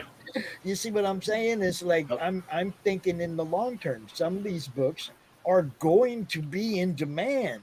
And when they go to a second print, those first prints are going to be a little bit more valuable. Yep. You know? Oh, yeah. I'm paying attention, right? I'm looking at books and I'm going, man, that one has a possibility of doing something. Oh, how nice. He's got a retail tier. Hey, Brad. Hey, yo, Brad, let's get that retail tier on that one, right? Let's split that. Okay, cool. You know, and we do it, and we get a few copies each. You know, it's like make them available to people at that markdown, you know, so that they can get a bunch of them. The more books you put in people's hands, the better. Yep. Now, you know that those books that are in that box I just showed you, that stack of books, those are going to be on the con table. They're going to go out in people's hands. You see what I'm saying? That's what I'm trying to do. Put books in. That's such an amazing idea because then, of course, you know, you're going to be able to have people on to, you know, on like via internet to promote their books. People like hearing like what they hear. You know, they don't have to then go to the internet to back the book. It's right there.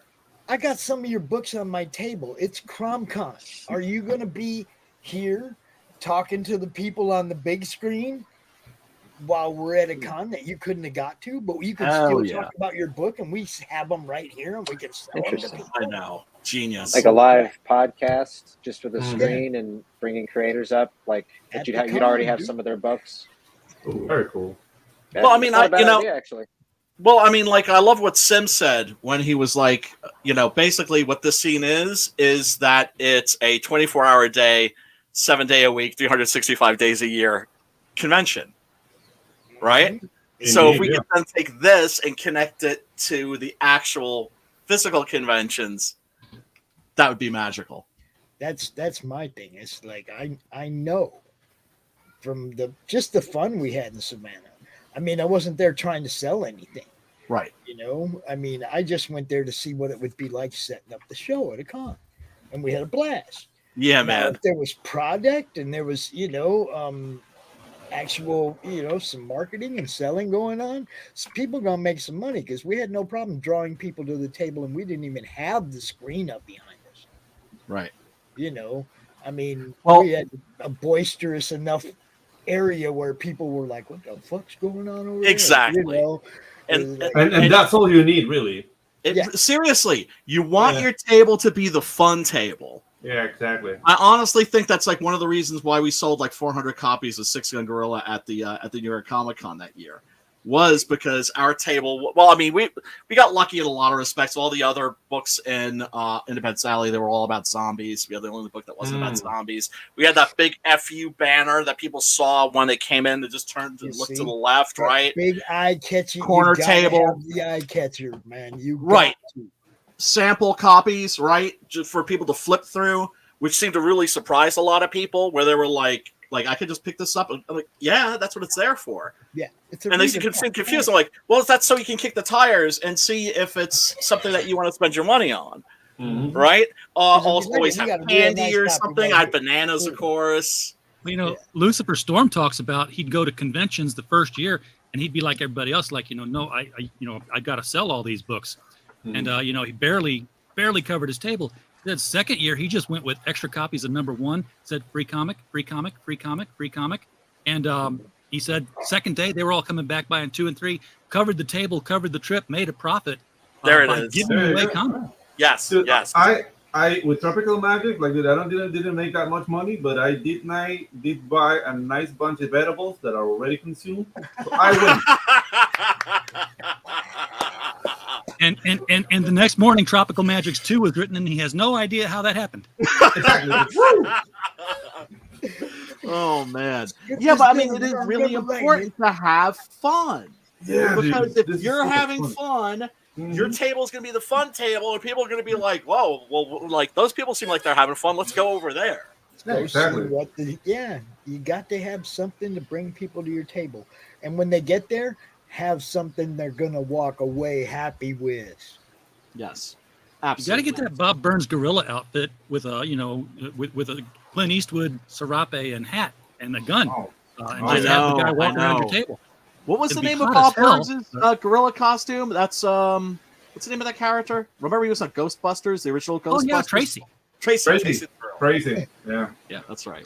Dude, people like to crap on that Ghostbusters, but I enjoyed it as a kid. Yeah, it was fun. It was a good show. Yeah.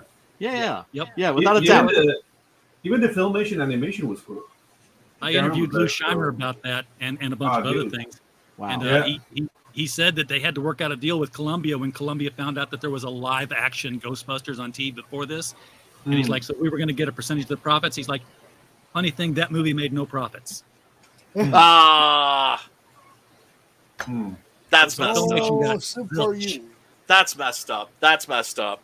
You know, I remember like I got to know Denny O'Neil a little bit because he lived around here, and he was talking about like how he went to see Batman Beyond, not Batman Beyond, Batman Begins, and it had a lot of his stuff in there, right? And he was watching the movie. He's like, those mother effers, and like a couple days later, he gets a check in the mail from Marvel saying, "We don't know nothing. We're not admitting to anything, but here's a check." And he was like, "Boy, those are some nice guys." I mean, DC, right?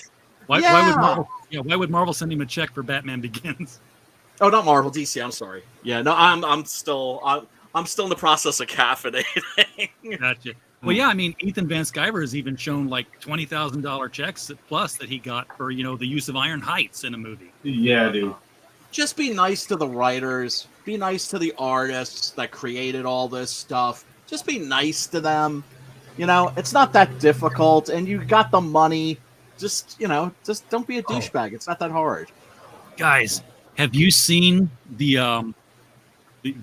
this was taken down as soon as it was put up, but there are copies floating around because it's the internet. Have you seen the post-credit trailer to Black Adam? No. Oh, Henry in there? Yes. Do we get to see blue tights? Yes. Thank you. How long have the fans been asking for this? I've seen I'd download it and share it, but your stream would get kicked. Right. Yeah. Well, we know it's out there. We appreciate the heads up. And the audience was just I think you're muted, Pops. yelling their heads off, screaming. Download it and share it with us after the show in the backstage. Yeah, dude, and it's at the right moment with that She-Hulk debacle. I don't know if the MCU is dead, so I'm ready for a nice DC EU. Well, it's their time to shine.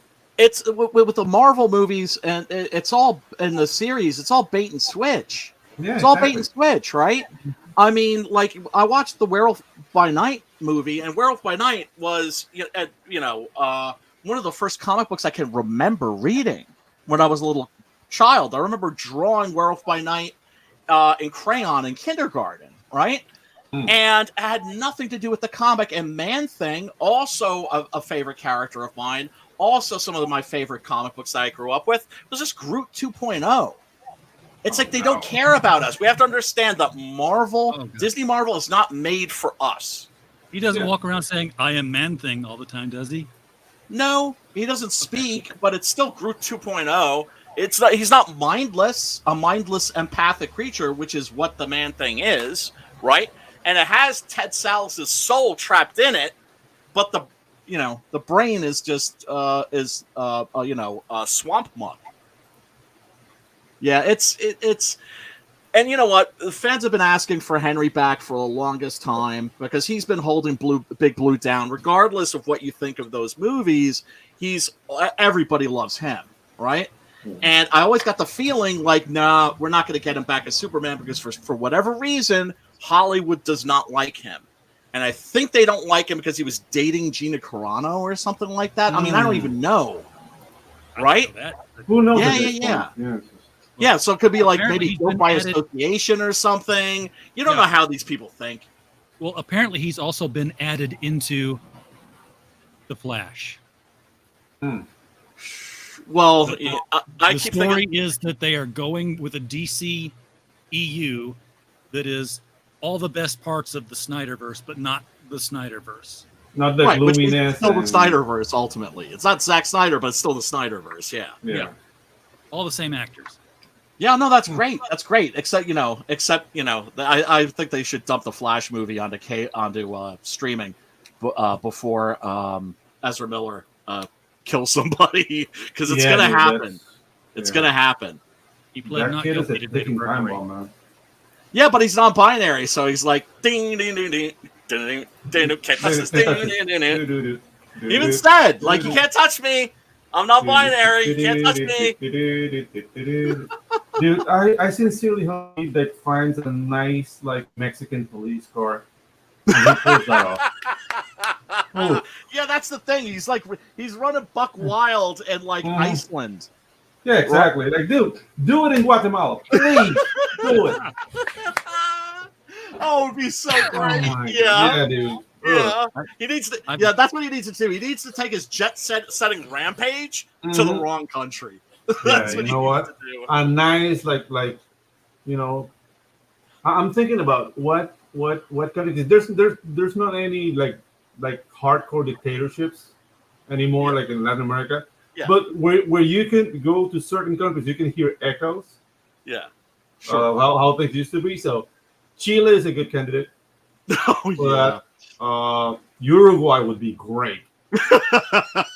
Like he like pot is legal, so he'll think like, oh yeah, I can do whatever I want here, and then like the extraordinary guys will come out. Like, dude, like all the guy who invented guerrilla warfare in World War II, the Wolf Commander. That guy like escaped Germany and went to Chile, and he trained the Chilean army. So those guys are no joke. Oh man. So yeah. So you're saying if he went down there and got buck wild and like started hitting people in the head with chairs, like it wouldn't go his way. Yeah, like you'll see him getting in the car, but he will not arrive to jail. That's all I'm saying. Like, what happened to Israel? Who? Oh, he was here? Nah. No, you're mistaken. He's in Brazil. And on this episode of ZMZ, the search continues for missing actor Ezra Miller. Yeah, exactly. And don't go asking too many questions, or you're the one in the next ride. Exactly. Yeah.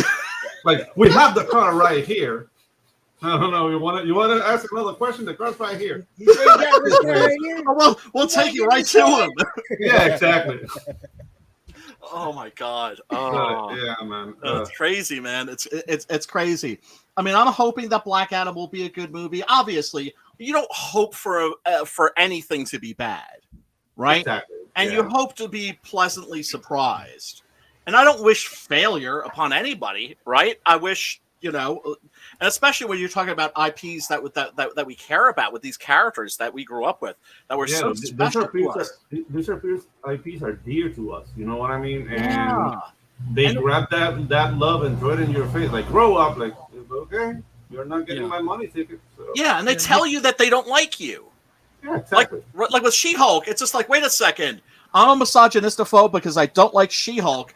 When I loved She-Hulk, when everybody loved She-Hulk back in the day, right? When comics, like, the readership was like 95% male. Guys who are now my age. Like, that makes no sense. When the writership was 95% male, I'll go ahead and say that. Oh yeah, for sure. And let's face it, look, it blew my mind when I started going to conventions. I went to New York Comic Con and I saw women there, right? Because back in the Disney, the old creation conventions, you'd go there and man, it was nothing but dudes with really bad complexions, acne, and really questionable hygiene, man. It was funky up in that piece, let me tell you. And if there was a woman, she was wearing a bikini and she worked at a table for some man. Yes. Exactly. Yeah, yes. Right. And then I'm like, girl. yeah, and then I'm like in my 40s and I'm like, I have a table at the New York Comic Con and I literally have to stop a conversation cold because I'm just like, what? Because I just see this beautiful apple-shaped behind. I'm just like, 1 second. Very distracting, yeah. Right, it's distracting, man. Yeah. In a good way, Yeah, But no, you didn't used to see women at conventions at all. So I mean, of course, one of the biggest mistakes that American comics ever made was saying, okay, well, we're not making comics for girls anymore. Like 55% of the population of the planet, no, we're not making comics for you anymore. That's one of the reasons, one of the primary reasons why manga is drinking our milkshake right now. Because they make comics for everybody. It's like, why would you intentionally just alienate 55% of the human race? It makes no sense. But then they come out with something like Moon Knight. I mean, I actually watched every episode of that, and and it was just like, I think there was maybe ultimately out of 6 or 7 episodes, 10 minutes of Moon Knight, maybe. Yeah. Right? Bait and switch, and that's when I was like, okay, now I'm done. But what did you think of Werewolf by Night, though? I was really disappointed by it. Really? I thought it opened. I've heard that everybody loved that one. Look, it's not Werewolf by Night, and Man Thing is not Man Thing. It's its own thing, and it starts out really strong, and then it just was. And I'm not saying it's offensively bad. It's not, but it's not for me. It's the same way. I look at something like people are complaining about something like Steven Universe, right? We're like, oh, it's an SJW cartoon. I'm like, yeah. No, and that's a good thing because they're making their own thing rather than taking our thing and making it theirs. Right? Go make your own art. Right? So I'm not going to get mad at Steven Universe. It's not for me. Right? It's like getting mad at Twilight for the sparkly vampires. Right? As annoying as that may sound, I'm just like, yeah, but it's for teenage girls. Let them have that, right? Yeah. And now I look at Disney Marvel, and it's the same thing. It's not for us. Pretty much. Hate to say it, but yeah. But yeah, no, Black Adam. I hope that's good. I hope that's good. Well, I downloaded the video, so after show we'll all see it. Awesome. Well, actually, fellas, I got a boogie. I got to run to the drugstore, get my meds, but I may be back if you guys are still on the air. I was going to close it down here real soon anyway because okay. I wanted to talk to the three of you about fixing your schedules so that we can get everybody live on the network. All right, fellas, I'll talk to you soon, okay? Take care, Brian. And pleasure meeting you, Ginge. Brian, you were one of the three people I was talking. I know, but dude, I gotta go come send me a link. I gotta get my meds before check your StreamYard or check your DM on Twitter, Brian. Okay, thank you. All right, talk to you soon, fellas. Later. So, real quick, let's run through. Everybody, tell where you can be found. I'm pretty sure everybody's links are in the description, but say it anyway. Yeah. Who's first? Sure. I'll go. You can find me. I'm Mark Mulgrave at Mark Mulgrave on Twitter. Also, Ginge Gingerton on YouTube, where me and my boy here, Pedro, we do a Tuesday evening. It's now Tuesday evening at 6 p.m. CST promo stream. Something a little bit like this. So yeah, y'all come on down. And they have some great guests. They've had some great guests on their show. So you guys know we've been trying to make sure that we cover it the last few weeks, and we're going to continue covering your show as well on the Madness. RJ's got a couple of his shows playing over here on the Madness. We're building something, guys. I promise. We're building something. Tell them where they can find you, RJ. Is tonight my night? Because I need to change my output. It's Monday. You can do Mondays. Monday. Right, yeah, I'm at criticalblast.com. Yeah, we have a website. That's actually been there the whole time, and I never really promoted. At Critical Blast on Twitter, at Critical Blast on Facebook. We are at Critical Blast on YouTube. So, all right, we're not hard to find. Nope. Pedro. Okay, you can find me in Twitter at Angela, and that's where you can find me for the rest of the year. There's some new stuff starting next year, but I'm buying some equipment to make it really cool, so be on the lookout for that. Cool. All right, guys, I'm going to play a couple commercials, and then I will see you in the backstage so we can observe this video. Awesome. I can't wait. All right, what do we got left here? Let's see. We didn't play this one, so in honor of the guy who just left.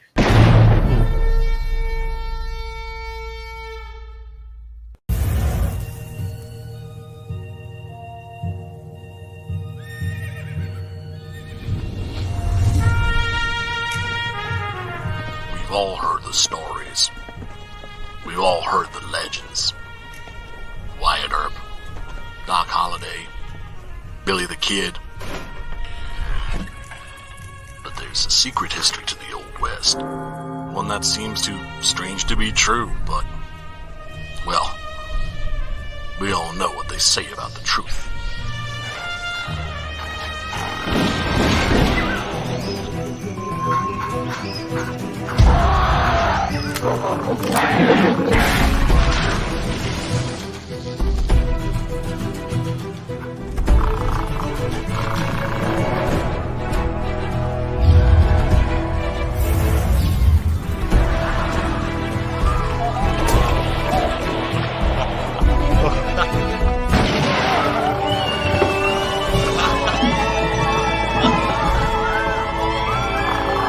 Very big ape, very big guns, blowing very big holes, very bad people. I think the world is finally ready to hear the story of the strangest, the most startling Western hero of them all.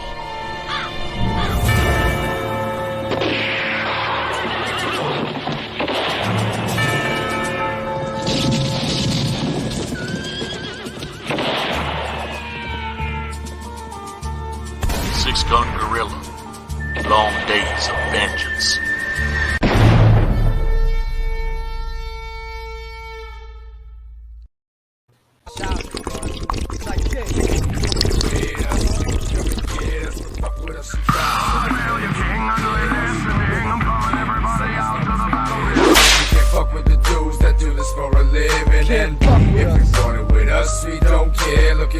dawn rise and you see no fear and no remorse for the words that we speak on our mind. Working overtime, always on the grind. I told you before to call me Jimmy, didn't see semi-automatics, but I see plenty of these faggots coming through claiming niggas skills and they don't really have it. Y'all don't really work with tech. Addicts, feckers got my bag. The fact that's all I really need. I only start a fuck having a platinum plaques. When I got dot cap and IBS, we got hot on the track. No more beefing and no more diss. I finally got all the monkeys off my back. Stick on the floor and y'all already got all the money that you say you got. I don't really care, don't say what I want, so maybe one of these days I'm making shot. I blew up faster than people ever thought I would've. Could the kid when I heard y'all try to shoot me down, but still I stood. Y'all already know I stand tall. I can't follow. Man on a mission, I'ma get it. You know I be on a one. Yeah. You know I be on a one. Man on a mission, I'ma get it. You know I be on a one. Yeah. It's all hard, ain't no fear here. You ain't giving it to all, you steer clear. Never beat, I've been down and I reappear. You got some money on the line, you better put it here. Rolling in and doing that work.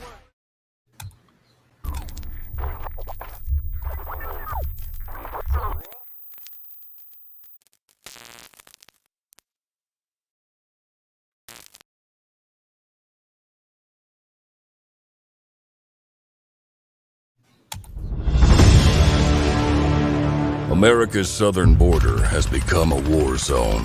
Human traffickers, drug smugglers, and terrorists flow across the Rio Grande with impunity, secure in the knowledge that no one will stop them. A distant federal government lectures Americans on their privilege while punishing overworked Border Patrol agents who were helpless to stem the tidal wave of invaders and determined migrants.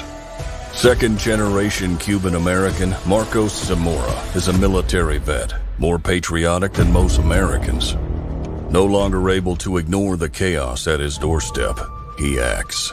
Joined by his best friend Gus, they hit the border every night, saving lives while stopping violent drug cartels and other opportunists. The government reacts with fury at Marcos' attempts to preserve American sovereignty, deploying the full might of their enforcement agencies. But Marcos understands that the only thing the rich and powerful fear is bad publicity, and he records every encounter. Whoever he is, this private American must be stopped. Illustrated by Richard Bonk and written by Eisner winner Mike Barron, Private American is his version of Captain America, and maybe a little Punisher, taking part in this ongoing, violent, and very real battle of good versus evil in the war for American sovereignty. Grab your copy at theprivateamerican.com. We have a secure border, and that is a priority for our administration. How do you end this thing? How do you put the where was the brakes on this bus? I forgot. Jazz how to do it. hands. Jazz hands. Comic Books for Kids provides comic books to kids in hospitals and cancer centers across the U.S. It's a place where we can all work together to make sure every child has a comic book. 100% of all proceeds go towards the kids. It's about making a difference, and while they're in the hospital, allowing them to fly like a superhero, battle dragons, or rescue teddy bears. We are in every state in the country and now support over 160 hospitals. Every month,